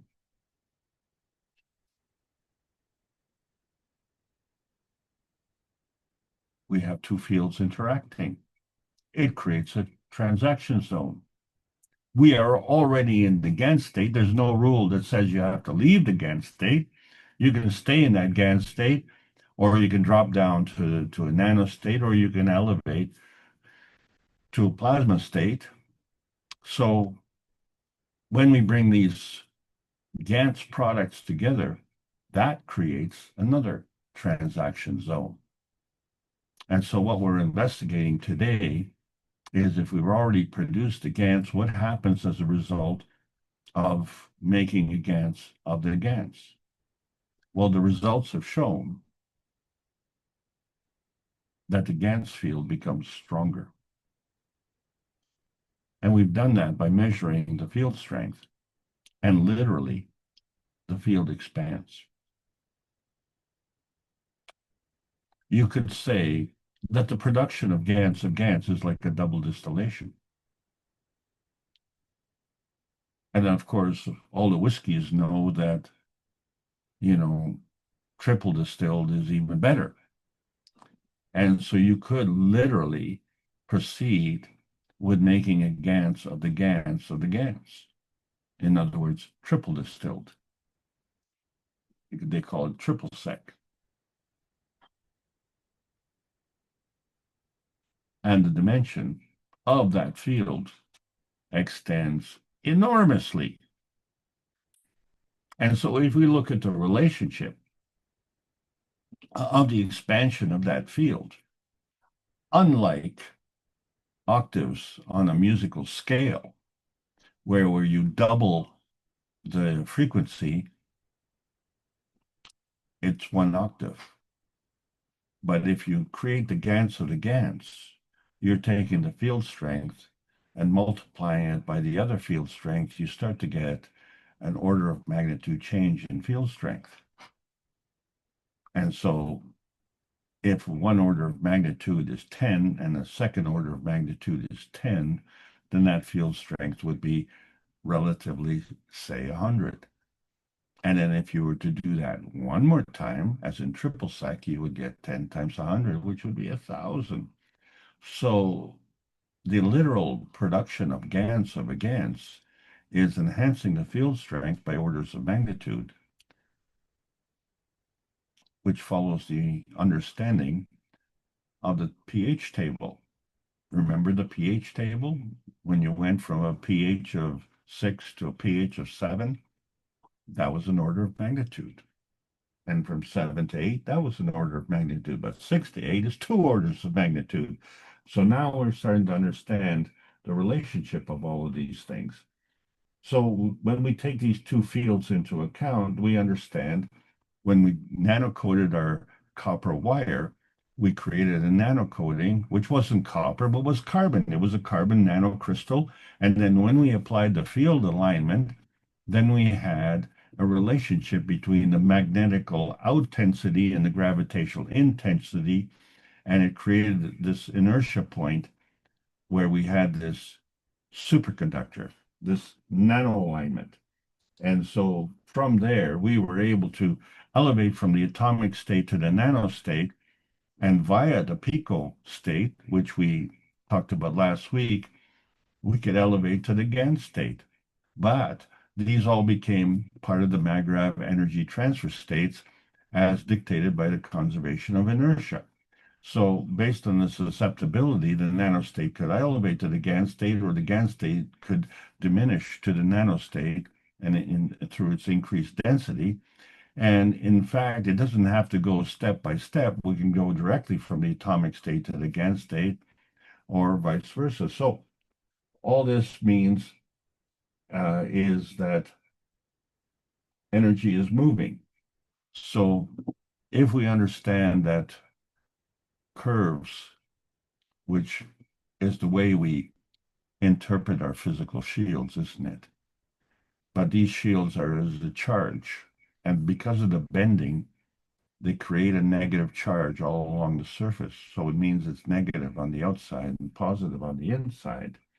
And so the charge itself has nothing to do with the energy as such. It has to do with the energy in motion, because the energy itself is always positive. So the magnetical emission is negative and the gravitational absorption is positive.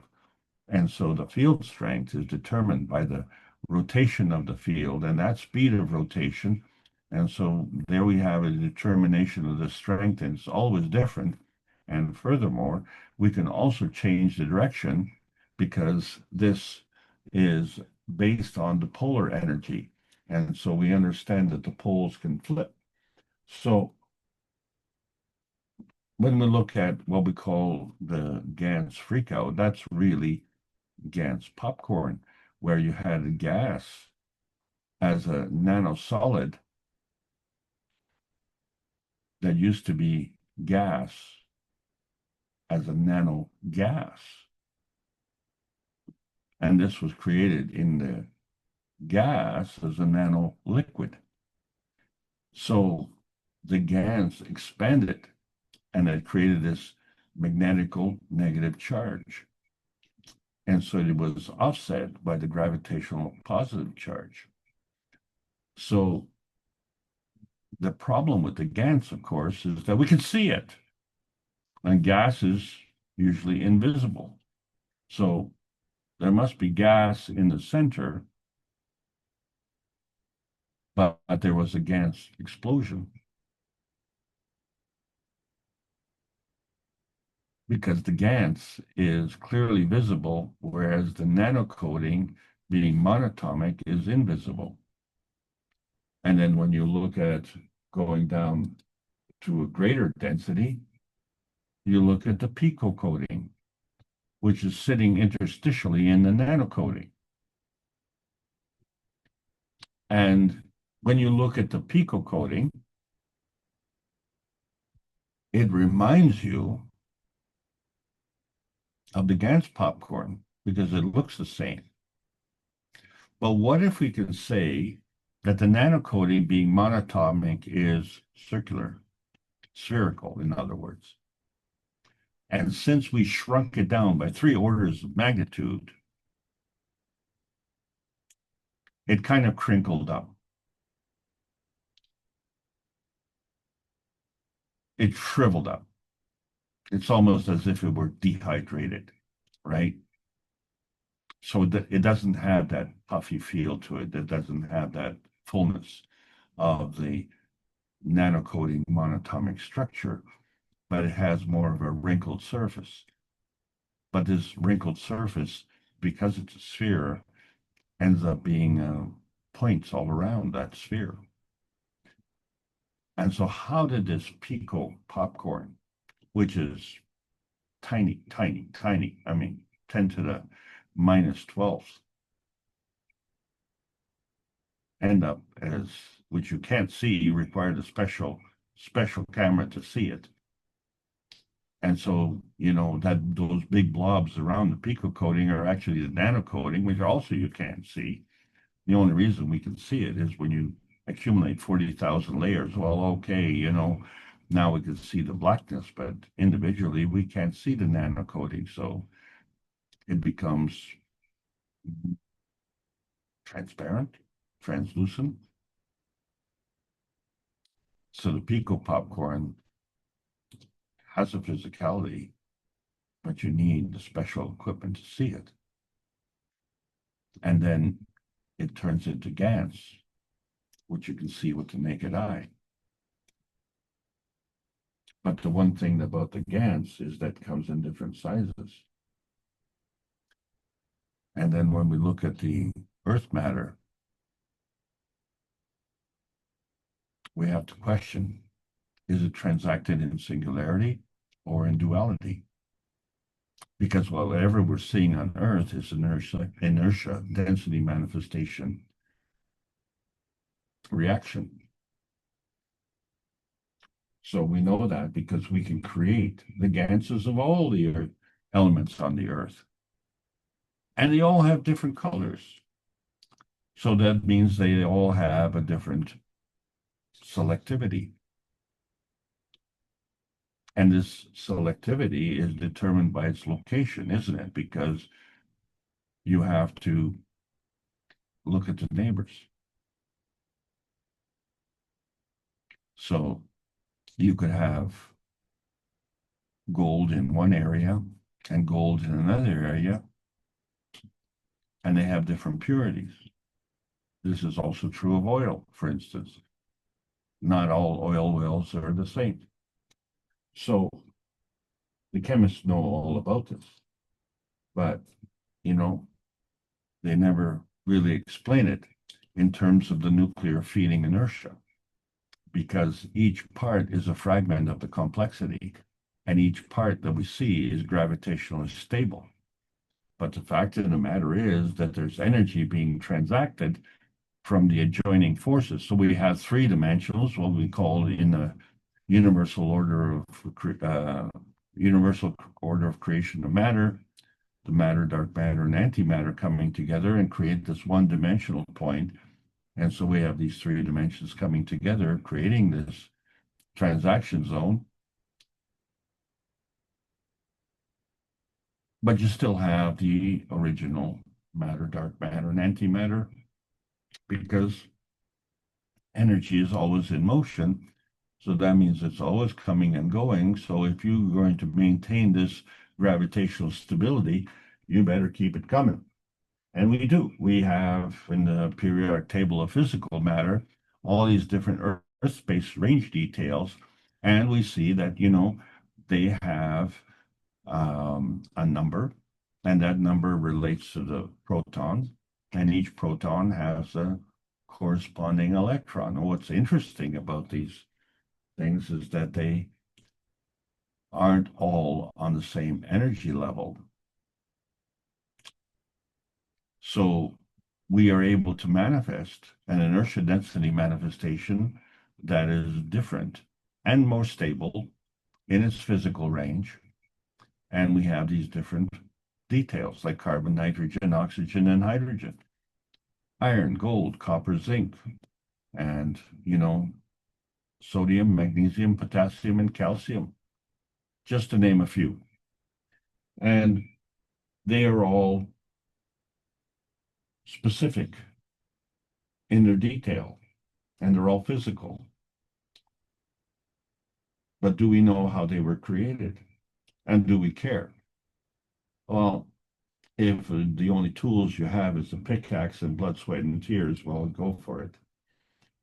But all we have to understand is that each field capture in its singularity is a maggrav, and it has a counterweight. That is its angular momentum, angular density. So we have fallen angels, we have arrived angels, and we have flux lines of gravity. So everything is variable, and everything is counterweighted. So the more you get to the extreme is also counterweighted. So the tendency to change actually increases. So you can't just look at the singularity. In other words, when you look at the Gans motion within a cup of life, and you see how the Gans moves up and down in the water, you have to understand that there's an exchange of energy because the Gans can do this. Gans has a counterweight. And so if the Gans is going up, there has to be an energy transaction. And if the Gans is going down, likewise, there has to be an energy transaction.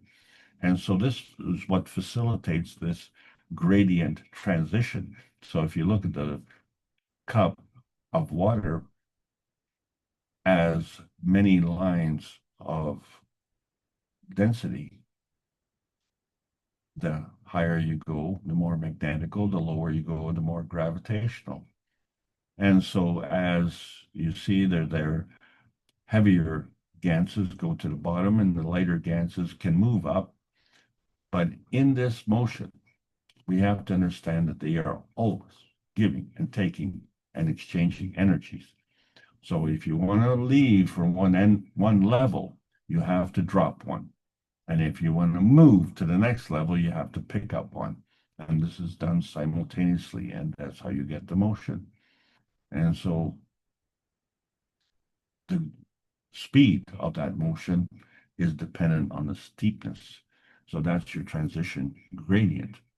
Okay, so now we're starting to understand more how this radiance emission is coming through this vertical emission, and it's part of the feeding radiance. And so what we're looking at is this polyatomic gradient transitioning. So we have this magnetical plasma that is coming out of the emission, but it moves. And so at that point, it has to flip its pole and become gravitational. It's still a magnetical plasma with relationship to the gravitational plasma at the core, but it is now a gravitational magnetical plasma with relationship to its original position. So now it has a new position, but at that position then has to change in order for it to keep moving. So once it arrives, then it automatically has to flip.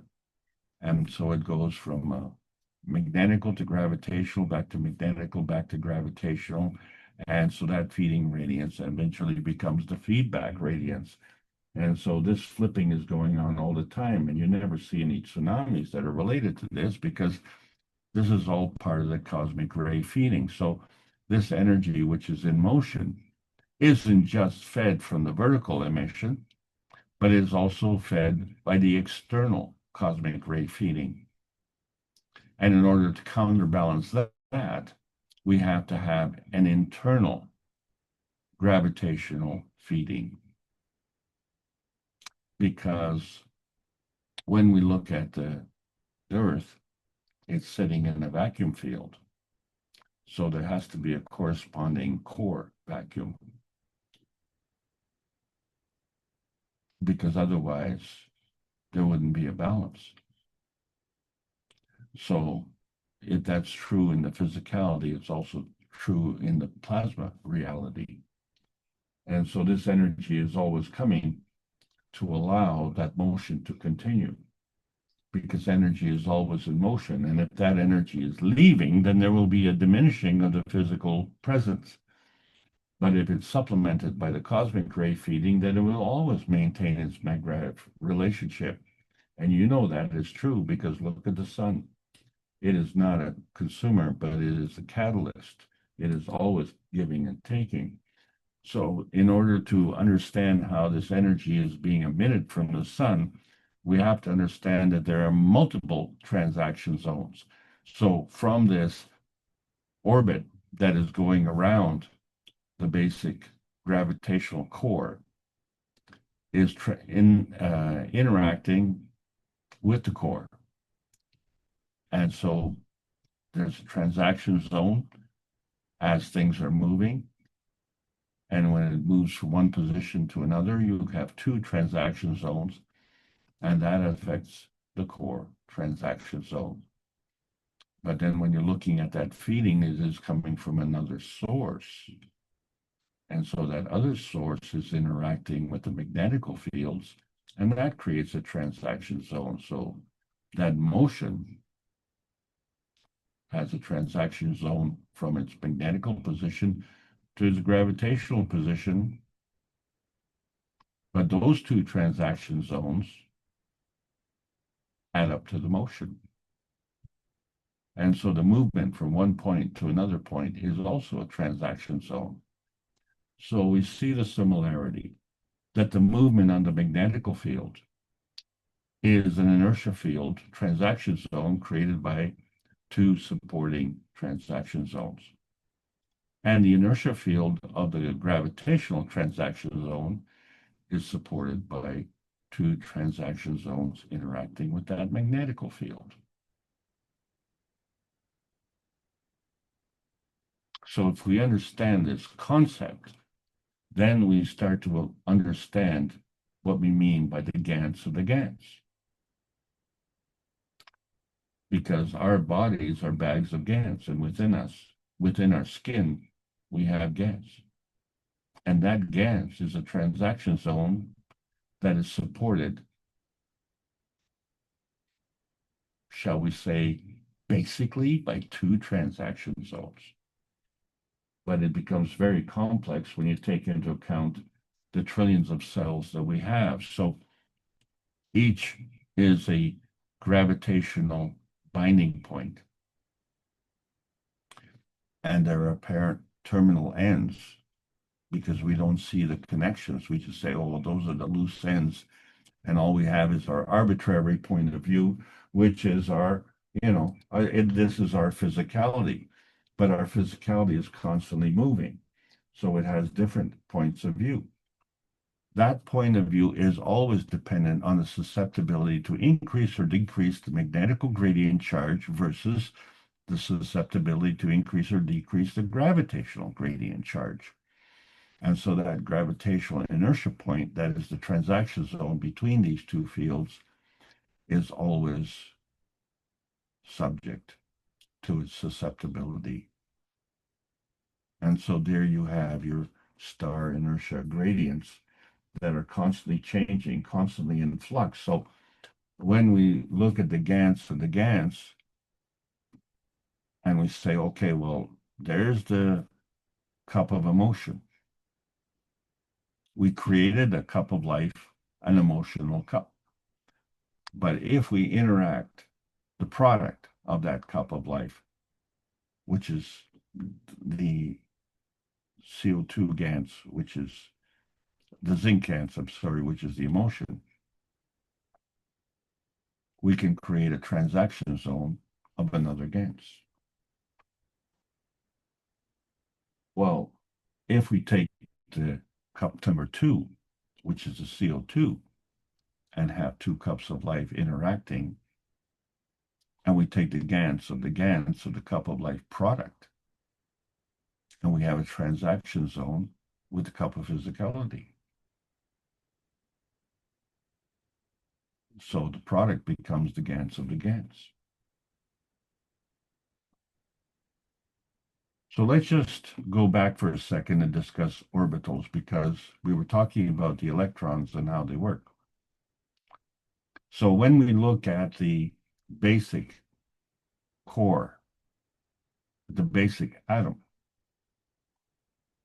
and in the atom of each element, it constitutes a proton. And it has an equal number of electrons as a counterweight. But what's interesting about these electrons is that they don't all operate on the same energy field or same energy strength. So we call it an orbital. We say it orbits around the core. It orbits around the proton. And so we have different orbital names. And so let's refer to it as a spherical, principal, diffuse, or fundamental. But these are all at different energy strengths. And because they expand, we can have more factors. So in the spherical, being the nearest to the core, is one orbital. And one orbital can have up to 2 electrons in each orbital. The principal one has 3. And likewise, it can have 2 in each one. And then we just keep expanding, and each one's a different energy level. But let's remember, these are all within the atomic energy state. So if we compare the annotation of the basic element on the periodic table of elements is the hydrogen. And the hydrogen is unique, is that it does not have a neutron. It is just an electron and a proton. So it only has 1 electron. And so we designate it as 1s superscript 1. And compare that to carbon, which is carbon 6, and it has 6 neutrons. So it would have 6 electrons.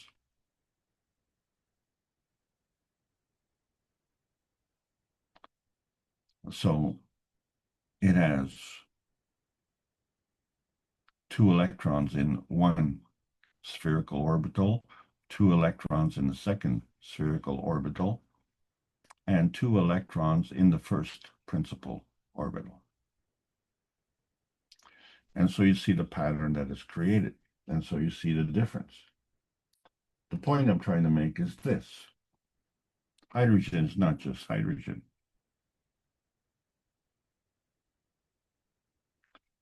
Hydrogen molecules have a covalent bond. And if the poles are dissimilar, then it becomes orthohydrogen. And if the poles are opposite, then it becomes parahydrogen. The characteristics of parahydrogen is different from the orthohydrogen.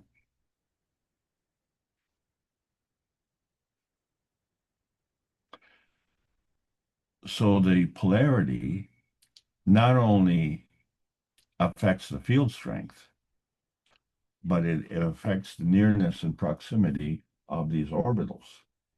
And so we get a change. And since there is a change, it actually changes the personality of that particular field interaction. So therefore, if we look at the cup of emotion and we interact with another cup of emotion, so the zinc GaNs, which is the product of the cup of life, creates a transaction zone of GaNs of a GaNs.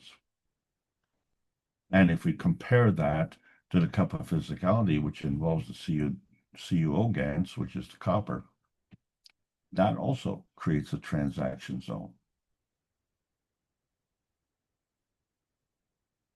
So now you have 2 GaNs of GaNs. So now we understand the concept of duality. You have 2 points that work as partners. They work in tandem. We call it the twinity. And so you have a transaction zone that is created of the coming together of various field strengths. And you have one field and you have another field, and the combination of these 2 fields is that transaction zone. And so if you look at the creation where you have the creation and you have the lowering, what you call the dissolving, the decay.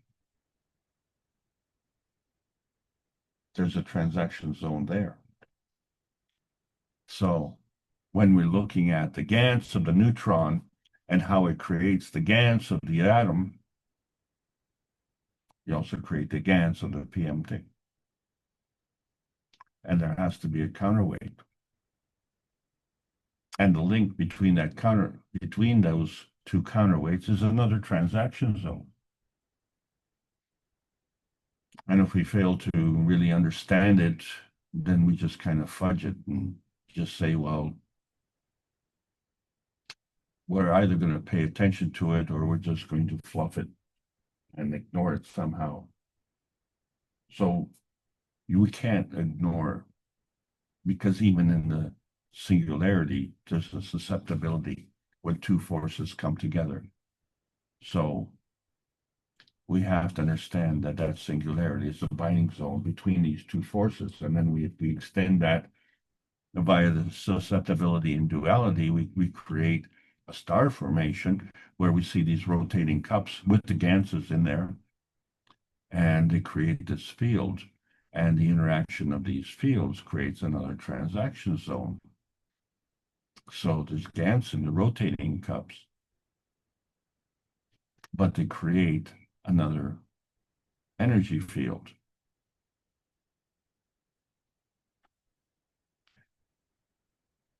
Because of the nature of it, it will create a higher energy. Will that energy go, let's say, from a solid to a liquid to a gas because it expands? Or will it go from a nano to a GANs to a plasma because it expands?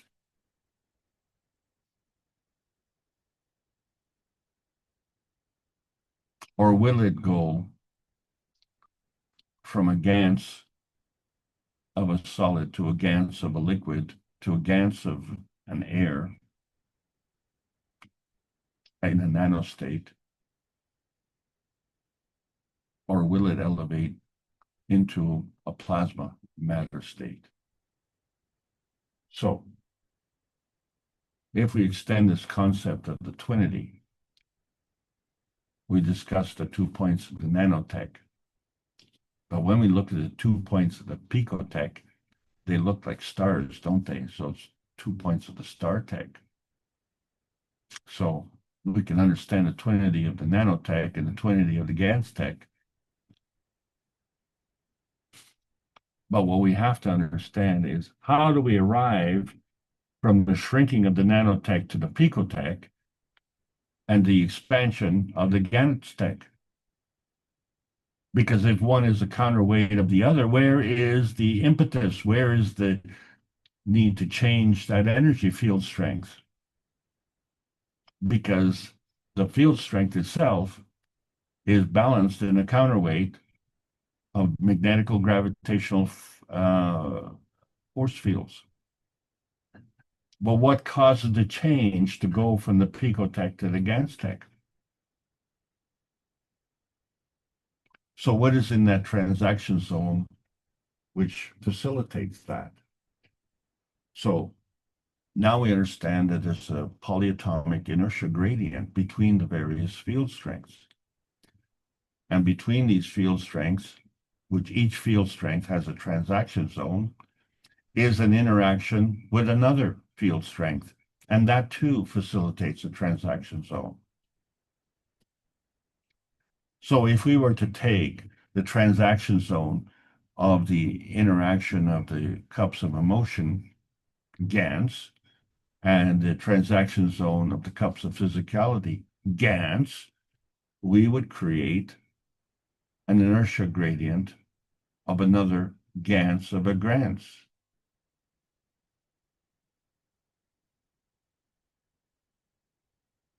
But we could do that again, as in triple sec. and say, okay, if each time we do this, we are increasing the energy field by an order of magnitude, then we can see that each time we take a GaNs of a GaNs, it increases the field strength by order of magnitude. How many orders of magnitude? Well, it is hard to describe because it all is based on not only the field strength of the GaNs that are involved, but it also depends on the nearness and proximity to other fields, which act as part of the containment as well. So now we understand that each point, each gravitational inertia point is in itself a maggrav, and it is counterweighted by 2 points of view, that gravitational magnetical point of view and that magnetical gravitational point of view. So that's how things can change, and that's how things can move. So when we looked at the nanostate, and yes, it was a monatomic, but when you start to add the layers, you create these monatomic star formations.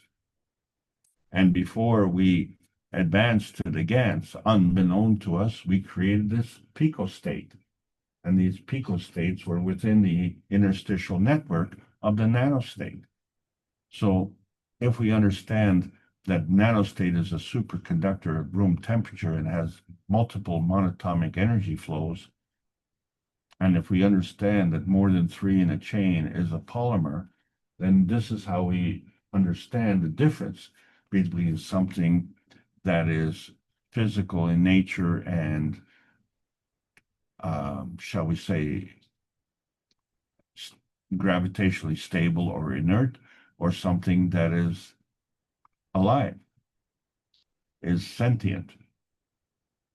And if we understand the expansion of the fields, then we can understand what growth is.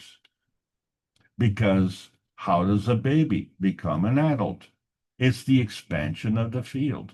The soul of physicality has to expand because the physicality is an inertia density manifestation within the soul of physicality. So before the soul of the man can affect the soul of physicality, there has to be an input. And it's based on the environment to allow the soul of physicality to expand. And then the physicality can expand, and this is part of the growth.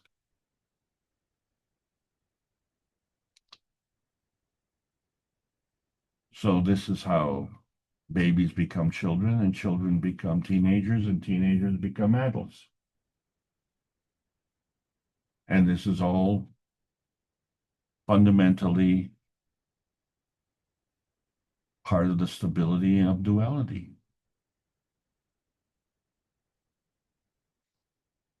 But that duality has a susceptibility with the changes in the input, the external intervention within that transaction zone. So the stability of the transaction zone is based on the magnetical gravitational relationship. But there are more magnetical points than there are gravitational points. And how many more is dependent on its need. And that need is to balance. So, if 3 points balance it, that's fine. But if it needs more, then, 12 points will balance it. And so where do you get these extra points?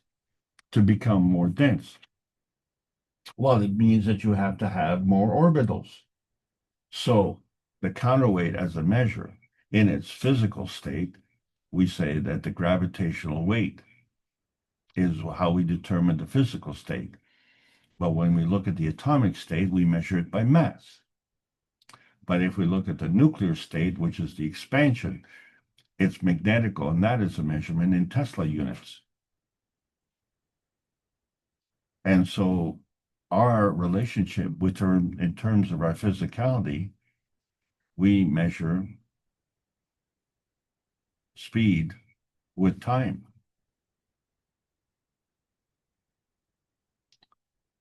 But that's in the physical state.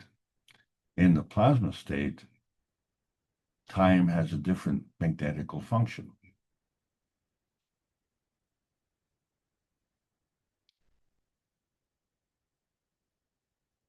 This is where the new science is headed, so that we understand these dynamic plasma relationships. We start with the horizontal transmission and the vertical transition, and then we get in the Earth-based point within this Earth-based field. And each one is a transaction zone, and this is how it is created. So when we look at the content that's inside the containment, and inside the skin of the body is the GANs. But what do you see inside a stone? Well, you see more stone. And so that containment is the fence of that field. On Earth, we call that the Coulomb barrier. But in plasma science, that's a plasma barrier of that field. And so it's a field with a fence, but it's in a non-containment.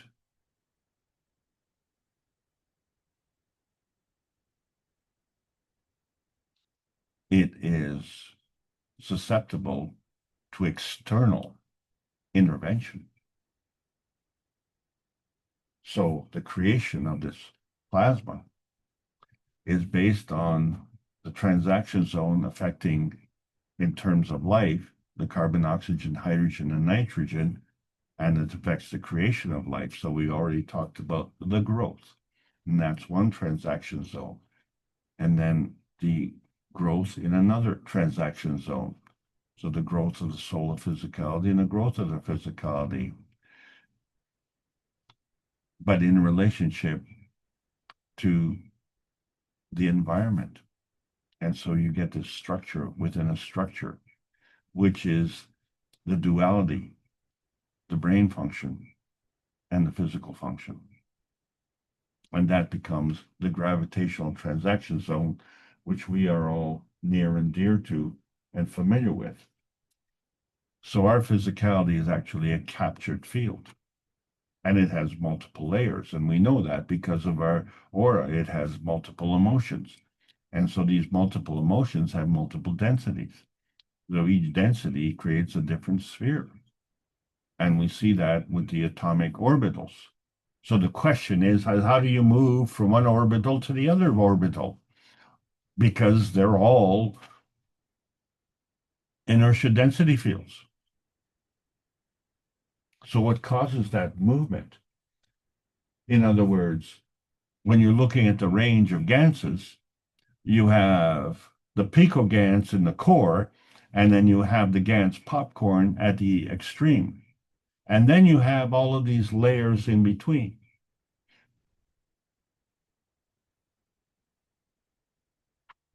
How do you move? How do you move from and through this range? They're all ganses. So you find that these ganses are all interacting, and they all have a range based on the interaction. So the rotating ganses, when you're looking down in the cup of life and you see the hole in the gans. So on the left picture, the glass shield is the glass cup is a shield. But that is actually like the Coulomb barrier shield that the planet has. When you look at the cup on the right, we have the zinc gans in the core and the copper gans around. And there's a gap between the two ganses. So the zinc in the core has a mag-rav relationship. The copper in the outside has a mag-rav relationship. The zinc in the core and the copper on the outside has a mag-rav relationship. So now this is a different GANS. You have a GANS of a GANS.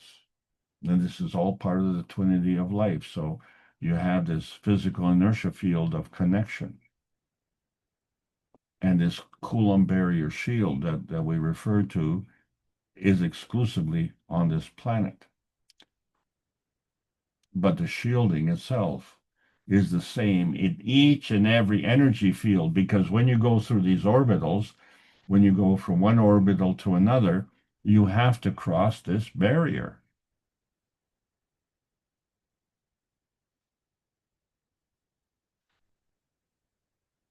So when you look at the sun shield, the shielding of sun also acts in the same manner as the Coulomb barrier on the Earth. So it's a barrier type shield. It protects the sun.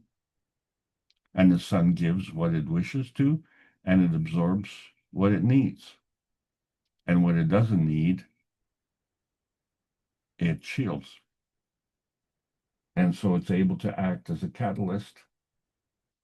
And fortunately for us, when we had an external visitor, the sun shielded us from that visitor.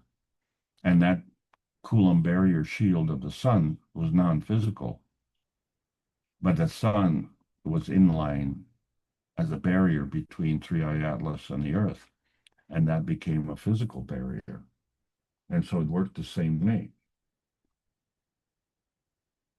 And not only for 3i Atlas, but for R2 Swan, because the energy was so great that we needed assistance within that shield. So on our friendly atmosphere of the Earth, as we discussed in the 603rd Knowledge Seekers Workshop, there's a vertical alignment with respect to the fields, from the soul of physicality, to the physicality. And we saw the green path, how it created an infinity loop. But there was also an inertia field emission, and that allowed us to cross the inertia threshold into another energy state. This is how we transcend the Gans of the Ganses, because Gans can flow in water. So the water itself is a Gans, and it can exchange energy, and it can give and take. Gans has the same affinity. It gives and takes energy, but it can exchange that energy as a magnetical energy and as a gravitational energy. And that's what we have to understand. It's not just a charge, which is energy in motion, but it creates a maggrav pathway. So there's a gravitational intensity, which we call the feedback attraction, and there's a magnetical outintensity, which we call the feeding repulsion. And so this is the difference between what we call an electron and what we call a neutron. And I'm sure you can all see the difference. And then in terms of when we bring all these Ganses together, then we have different reactors. And these are all part of the peace dome of stability, which gives us a shielding. That's a dimension point. And a star position, and that's a dimension point. And then the possession of whatever we have, that's a dimension point. And all these dimension points come in to play. And so when we look at the crop circles, we can start to look at these patterns and what they mean. So each circle, each field is a magnetical outintensity, and in the core is the gravitational intensity. And the tiniest of all the cores that we have been able to see is the picogans right at the center of the core. But it is laden with points. And so if we look at this particular picture with its outer circle with many points, we can start to understand the nature of the positive-negative relationship. So when we look at humanity in the same way, and we look at the fact that there are 7 civilizations, and each of these ones have had the same story, the same narrative of the Great Flood, and then we understand that we have all, through our Gans, manifest the same way. So that seed at the core of the picogans has manifested itself into the Gans of the Gans of the magnetical fields. So these fields are all the Gans of the Gans inertia. They're all fragments of the complexity. But the thing is, there are many variables on the matter, dark matter, and antimatter. So they're all fragments of the complexity. And so the GANs of the GANs matter is you have to choose the field strength of the matter and the dark matter individually and the antimatter as well. And these three fields come together. So when you look at the GANs of the GANs, you don't look at the GANs of the cup of emotion as a emotional transaction zone and the cup of the physicality as a physical transaction zone, but you look at the product of the interaction of the cup of emotion, GANs of the GANs, and the cup of physicality, GANs of the GANs. And now you have a transaction zone of the GANs of the GANs. And as we continue to grow, that field strength increases. And that's how we grow. And everything grows from the seed to the adult form. And so that is always a counterweight. So when we look at the carbon inertia highway, we see the carbon 12 and it's counterweighted by something that's working in the background. And that thing that's in the background is counterweighted by something else. And the two work together to create the multiple turning points with respect to our understanding of the fields of attention. So this has to be a unity, and that unity has to be within the community, that inner space unity. And so this translates at the binding zone, which is the bonding zone between the mental and the physical, or the bonding zone between the soul and the consciousness, or the bonding zone between the energy and the intention. And all of these are manifestations of the GANs. And they are all transacted on by an external energy force, which is the principal matter, which comes from the PM text, which they themselves are magnetical, but they themselves are a magrav as an energy pack, and they come together in this dilution of these force fields, which dilute into the combination of the plasmagen conversion of the various points on the antimatter, dark matter, and the mattergen, and how they converge together. But in order to manifest in the physicality, there has to be a field interaction with a place. And that place, by our choice, is Earth space. And Earth space has that gravitational stability, which is a magrav. And that Earth space has an interaction with our stability as a human. And that interaction is an inertia density manifestation. So the plasma and plasma come together and they create this dimension point, which is magnetical and gravitational. And that dimension point is the transaction zone. And this is how we have gravitational confirmation. Life on this planet is oxygen dependent, and that oxygen is transparent, but it emits a light. And we know that because it actually can give us an emission spectrum, and it has to cross the threshold. So oxygen is a non-visible gas, but it gives us a fingerprint so we can have a gravitational tracking. So within that tracking sphere, these are different matter plasma dimensions. One you can touch and see, that's the physical gravitational state, and one you cannot touch or see, that's the magnetical feeding state. But both are part of the matter plasma dimension, and the matter plasma is the feedback dimension. And so that's what we dominate with, our feedback. And we don't see what is created from the substructure, the other ganses, and the ganses of the ganses, and the triple sec of the ganses. So this is the plasma matter dilemma that we have. We can see the atomic state through the various layers. We can see the nanostate, special equipment, we can see the picostate, and the GAN state is fortunately big enough that we can see. But each of these are a product of the transaction zone between the substructure of the plasma state. And then we have various interactions, and each of these become a mag-rev energy transfer state. So this is why we are having a little trouble on this planet, because we need supplementation due to consumption, unlike the sun, which is a catalyst. But we are basing our supplementation on acquired knowledge, which is a conditional teaching by the ancient teachers. What we're missing is the unconditional teaching by the Creator. We don't have to take a 20% cut.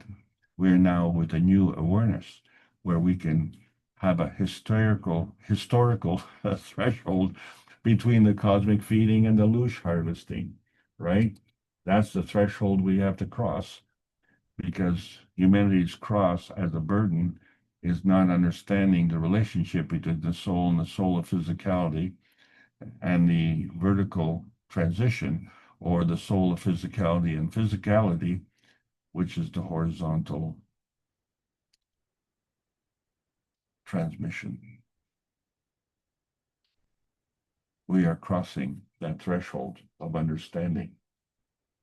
And we're doing it very rapidly as we're going into that uncharted territory, because we're all with the herd at that turning point where many stars are beyond the nanomonatomic state that we can see in that range from decay to radiation. And we are part of the AI, the ancestral intelligence. When we are the technology, we are the inertia product, and we are the image of our dimensional convergence point. So we can affect that change. We can be part of that change. There's nothing to be afraid of.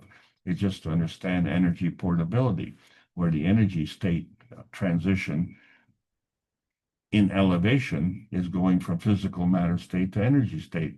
In inertia, it's the opposite, going from energy state to physical matter state. So when we talk about elevation, that involves expansion. And so when we're talking about the GANs of the GANs, that involves another expansion at a different order of magnitude.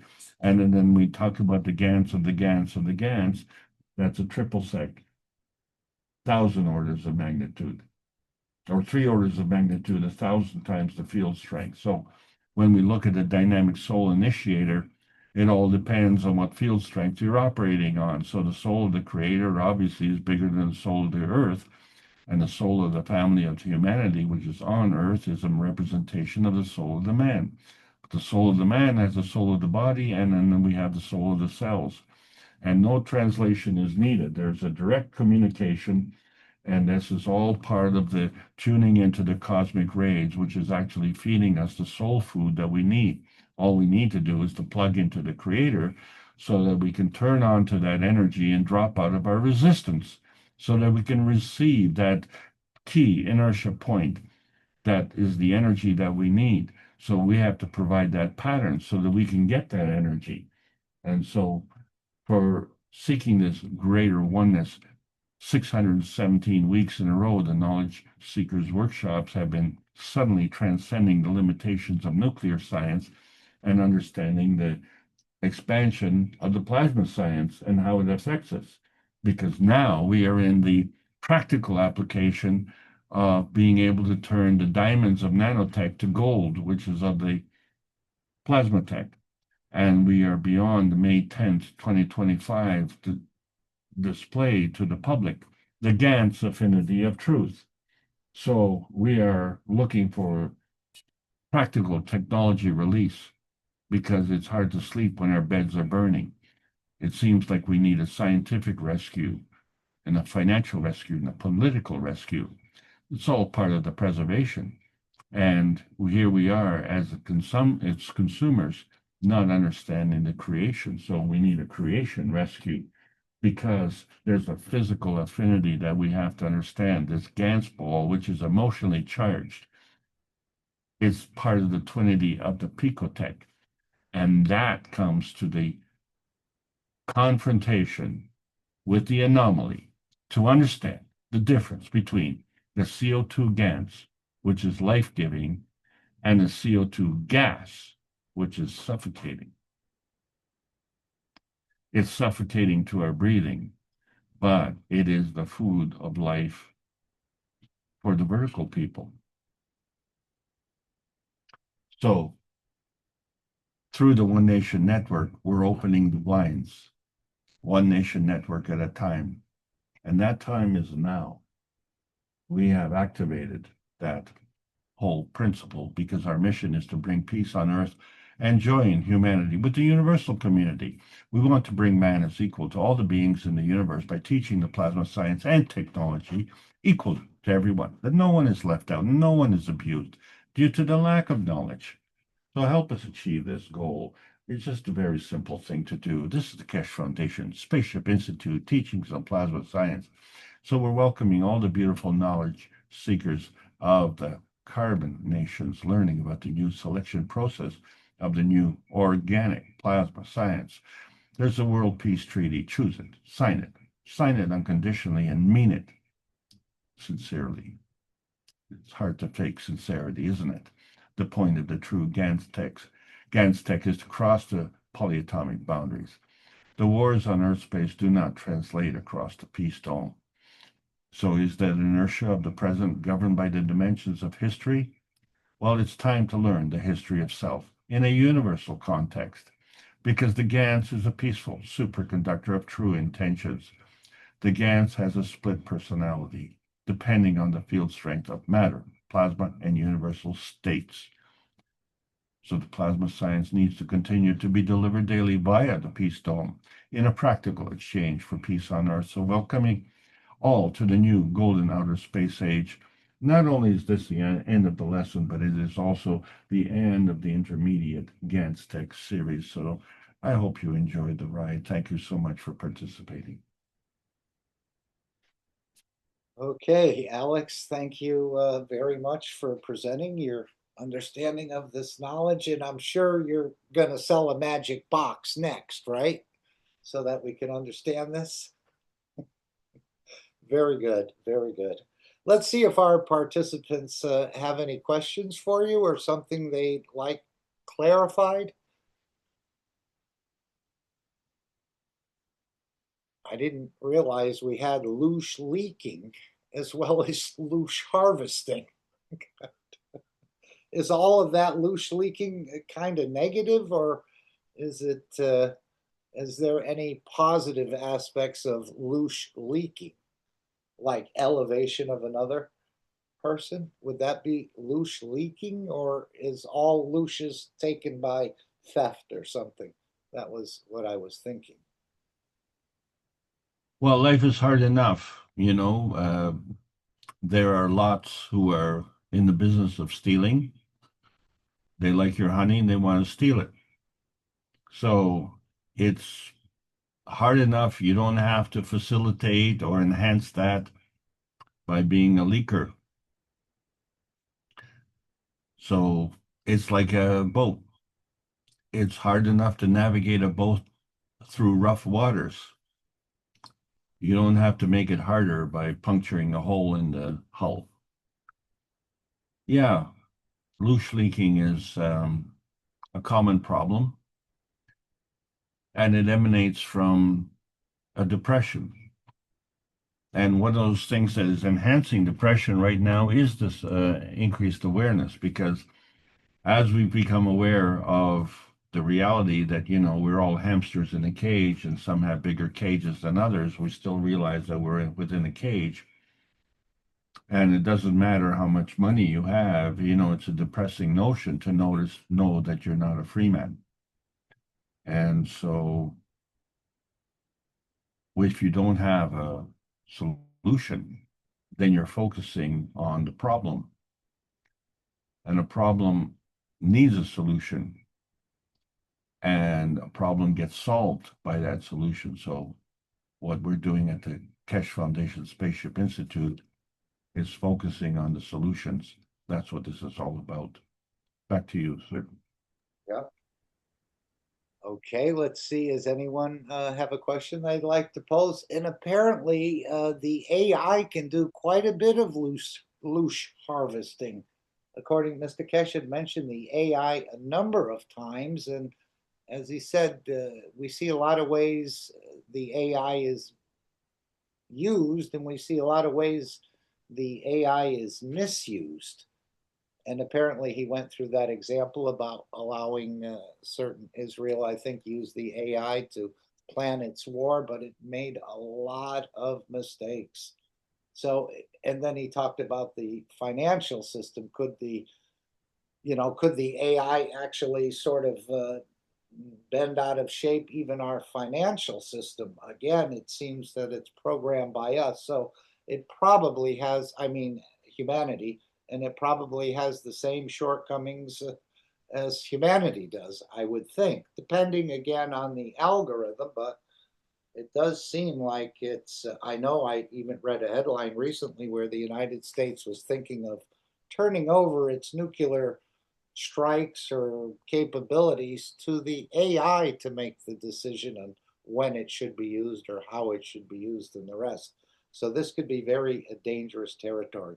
But maybe, as we know, with the One Nation Network being put into the ocean and many of these systems pulling ocean water for cooling, perhaps we'll see a bit of a tempered emotion in a way within the AI. Well, let's remember that humanity can be abused, and on that basis, AI can be abused as well.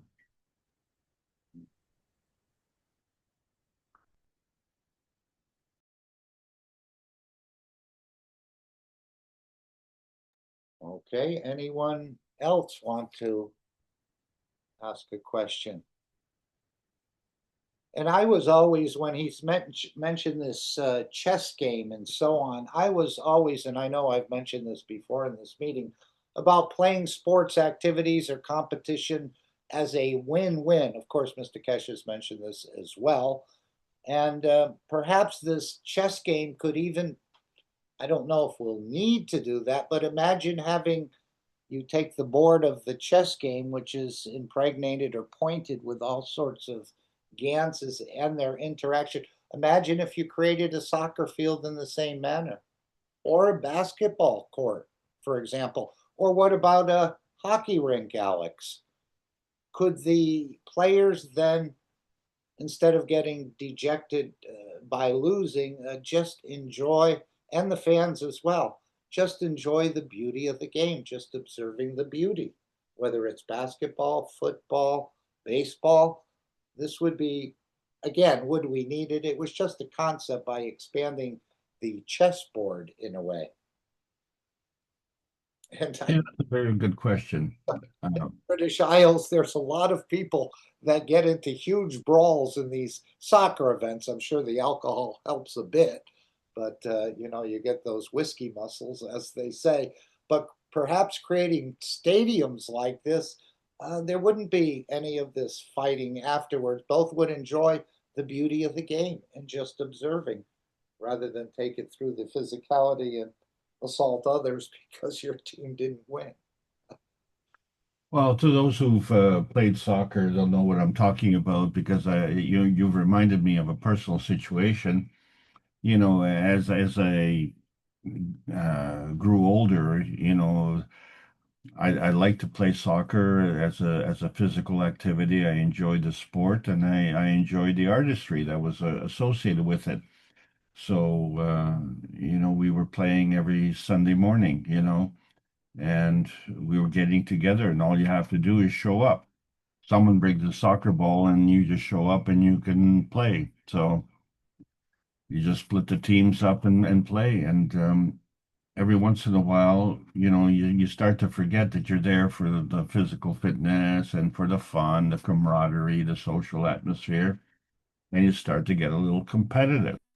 Mm-hmm. And it never fails, especially when you start to keep score.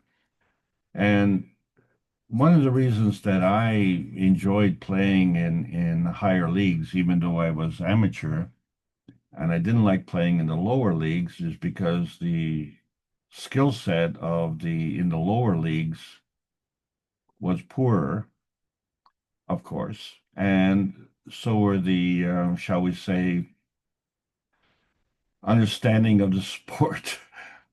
And the problem for me was that when I played in the lower level leagues, I got kicked all the time.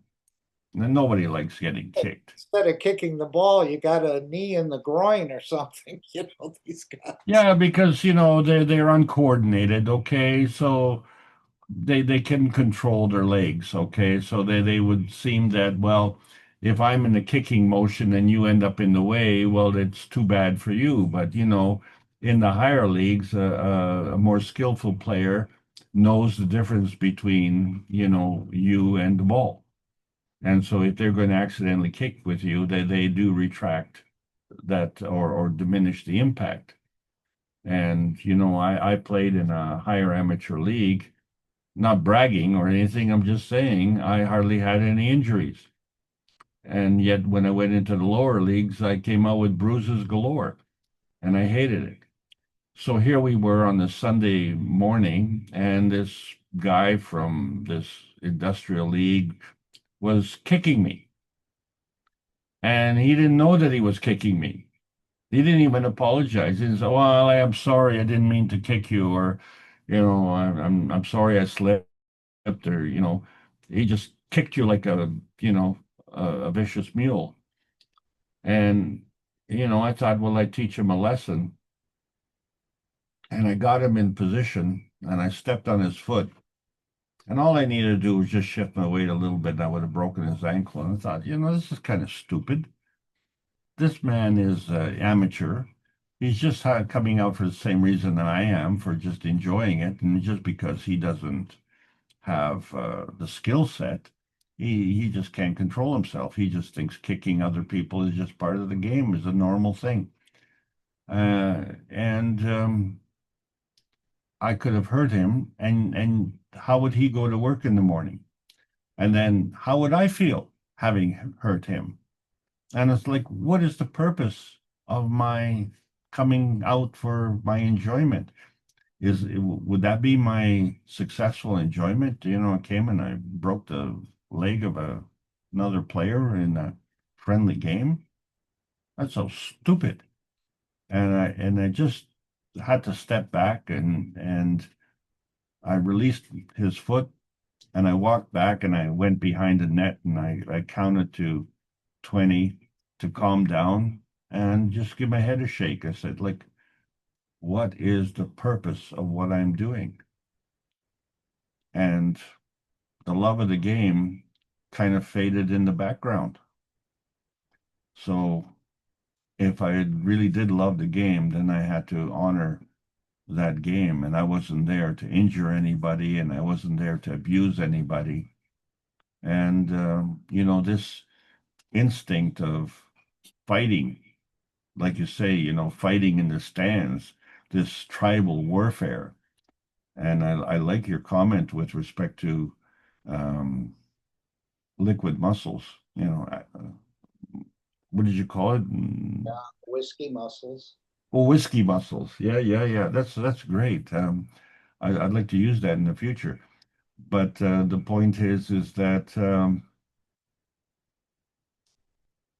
if we were to incorporate the plasma science in these games, I have to wonder, would they be as popular?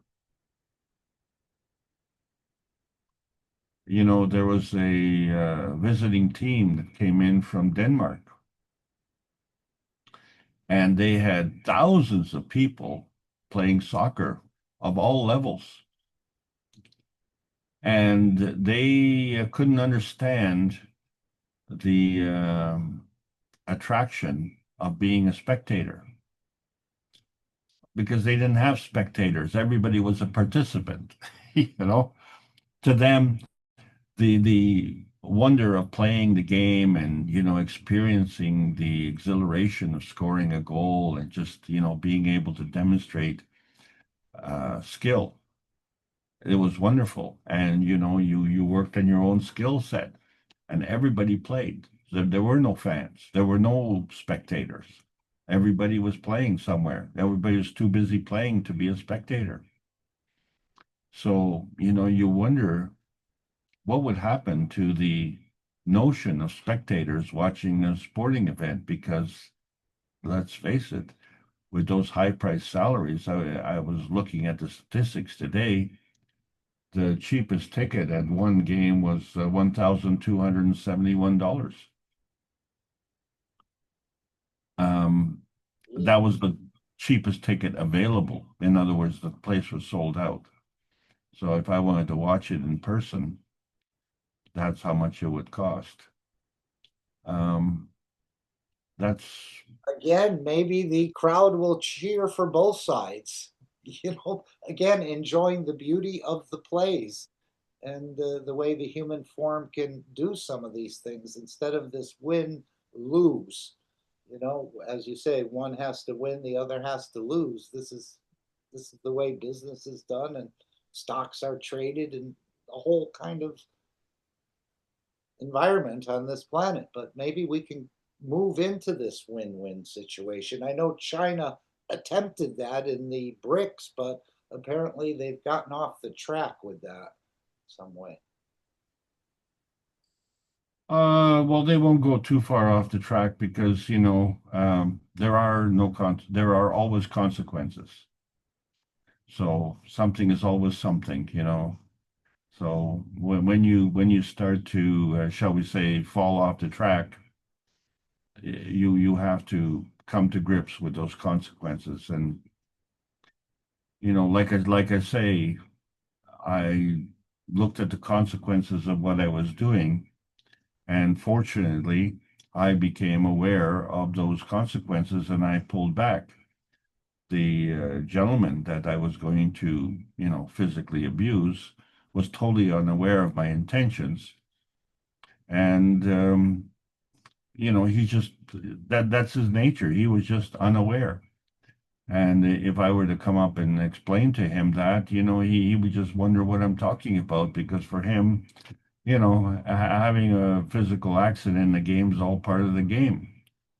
Well, yeah, it is, but when you basically are out there kicking someone and claiming that you are, not doing it intentionally in the professional ranks, if you get hurt, the other guy had full intention to hurt you because otherwise, so you have to have, clear skill to be able to protect yourself. And on that basis, I was coaching a lot of teenage teams, and we never had a broken leg or a broken arm. The worst case did have a broken toe, and where the other player literally jammed my player's toe. But other than that, we didn't have like really, really serious injuries, because not only did I teach the players, and that was my style, not to hurt the other players, but more importantly, not to get hurt and how not to get hurt. And I tell you what, we played some games against some physical teams, and they couldn't match us in terms of skill, so they relied on the physicality, and we had to protect ourselves because they were not holding back in their physicality. So you have to wonder what it is that you're trying to promote. And they always say, oh, well, sportsmanship, yeah, but sportsmanship's out the window when it comes to, did you win the cup? At that point, no holds barred, do whatever it takes to win. Well, again, there are always consequences. So you can pick your poison or you can pick your glory. Back to you, Mark. Right, and I think that's the way the research centers will go, Mr. Keshe. The researchers will leave their national flag outside the door of the research centers. It'll be a win-win, or as he put it one time, peace will be the winner. And perhaps we can promote that in the sporting world as well. Not to make a difference whether you win or lose, but just that you put on a beautiful performance for the crowd with the different plays and so on and so forth. So I think they'll be cheering, and I think they'll be there. but it'll Well, be. just remember that, they have supplanted a lot of the glory in the professional sports for money. And so, that just becomes an extension of the society where the conduct is always justified, the trading off the compassion for humanity for money. And so it becomes a microcosm of our life and our society. And so if the changes to be implemented in our society, then I think you're right. We have to, look at the change also in our sporting ventures. So, there are many shows on TV where they introduce competition as well, such as the game of love. I mean, what kind of game is that, And how does that turn into a competition? And, all sorts of ugliness can evolve out of there. But when we understand that Earth is heaven, and how we approach it is how we manifest. So if we want to manifest heaven, then we have to be mindful of our conduct. So I want to thank everybody for allowing me to continue to present, and I hope you enjoyed these sessions. And so we'll be starting a new series next week, and we'll see where this path leads us. Thanks, Mark. Thanks, everybody, for this continued endeavor, and stay tuned. These are exciting times. Okay, anyone else wants to raise a question or a point before we end the session?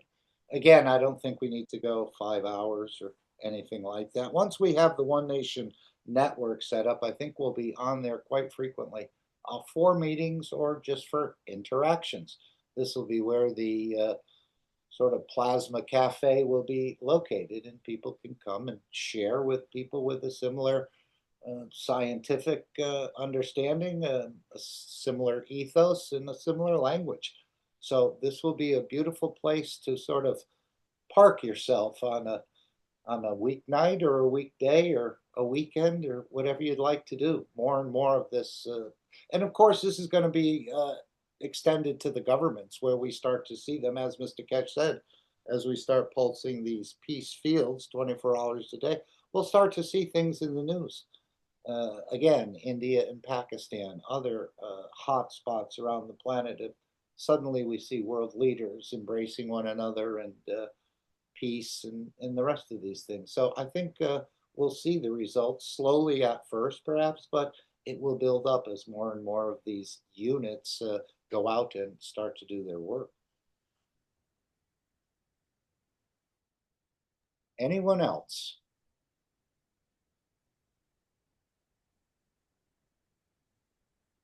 Okay, as I said earlier, you're invited to join the Universal Council on the energy level. We're trying to raise the awareness, the collective awareness of all of us, that we bring the change by giving. And I think even if you participate in this for a second or a minute, you can feel proud about the work you do, and you'll feel proud about the person you are, and you'll feel proud about the difference you make. And then, of course, we bring up the ethos of Mitra, or the gift of the three wise men that all the Christians missed. And if you can sort of put these together, you definitely will create that shielding around yourself, the thinking, the speaking, and the acting. Again, easier said than done, but let's try and move in that direction. And as he said, you can create that repulsive shield around you, as the three I has, very similar. And of course, this idea of the three wise men and the gifts that they're given, if you understand it, it's not only the cornerstone on this planet, but it'll be the cornerstone of life in the universe. So it's probably a good idea to start approaching this and see how it fits you or pleases you to use these sort of gifts. Anyone else have anything else they'd like to share? Otherwise, I'll play the final disclaimer. Meeting will come to an end. I'm going to take the screen. Sorry, I didn't show that. I forgot to take the screen at that point. But again, what we just showed were the gifts of the three wise men and a little saying that is very powerful about being proud of the work you do. This is one of the things we're always self-serving, and we don't seem to get the satisfaction that we think we should get. But by serving the others, as he said, is this the key? The elevation of the soul to serve become the key, not a throne in the physical life. But we all, including myself, seem to go that way. And of course, realizing that the wealth is within us and not belonging to us. But it's for you to apply that. Again, it's up to you to investigate and understand this knowledge for yourself and apply it and trigger some of the systems. But I think the One Nation Network will help trigger some of the systems within you as it basically transfers that knowledge as you're using the system to the point where you may not even need the system in the future. But this will be our kind of occupation in the future, is the transmutation of fields. And as you said, a very beautiful place, Alex, but still an extremely harsh place to exist. But we're going to bring a balance to that as well. Maybe that's the counterweight, right? I know you've mentioned counterweight or bringing a balance in, and perhaps this is the time for beautiful place, and let's counterbalance that with an easier place to live. And I think Mr. Keshe has this well thought out with the Keshe coins and the rest of the structure with the cosmic ray and the shares of Mark Ray. So you can all get in early and keep expanding this network. This is how I think the change is about to come. Again, this is 50 years of Mr. Keshe's development of the technology, and I don't even think we know half of the developments that are going on in the back of the Keshe Foundation, probably less than 5%, as Mr. Keshe said. But thank you all for supporting. Continue to support. As he said, we need a lot of support. And as Alex also said, we have to understand more as well. But, you know, when you mentioned that cup of life 1 and 2, and you said, Alex, one was for the emotions and one was for the physicality. Don't we see that same twinity system in the One Nation Network, where the network is for in a way, the physicality, the knowledge, and the rest, where the antenna or the energy dimension is for our emotional balance in the rest, or understanding that. Arm, please go ahead, unless that hand was up inadvertently. It's probably sometimes on some people's dashboard, the hand is right next to the microphone, so sometimes that can get touched. And as Rick has noticed in the workshops. Any others want to add anything or say anything at this point? If not, we're going to play the final disclaimer. Meeting will come to an end. Thank you very much, everyone, for being here. We appreciate your presence. And as I've been saying lately, we're all carrying a very small piece of a very large carpet of peace. So thank you all. Let's just rewind this and make sure we're sharing properly. Have an amazing rest of your day, and we'll see you in one of the future meetings. And hopefully we look forward to the collaboration of the One Nation Network for the entire planet. Thank you all. We'll see you soon. Disclaimer. The information and education material contained herein is meant to promote the general understanding and dialogue of GAN's processing. Such information is not meant or intended to serve as a substitute for a healthcare professional's clinical training, experience, or judgment. For patients and individuals, such information is not to be a substitute for professional medical, therapeutic, or healthcare advice or counseling. For medical issues or concerns, including decisions about medications and other treatments, readers, viewers, listeners should always consult their physician or, in serious cases, seek immediate assistance from emergency personnel. Prescription information, procedures, and use of medical devices information should be undertaken only by properly trained and certified medical personnel. we specifically disclaim any warranties, express or implied, including implied warranties of merchantability or fitness for a particular purpose. Such information is provided, as is, and is believed to be accurate at the time of its publishing, but it is the viewer's job to evaluate the accuracy of any information found in this presentation.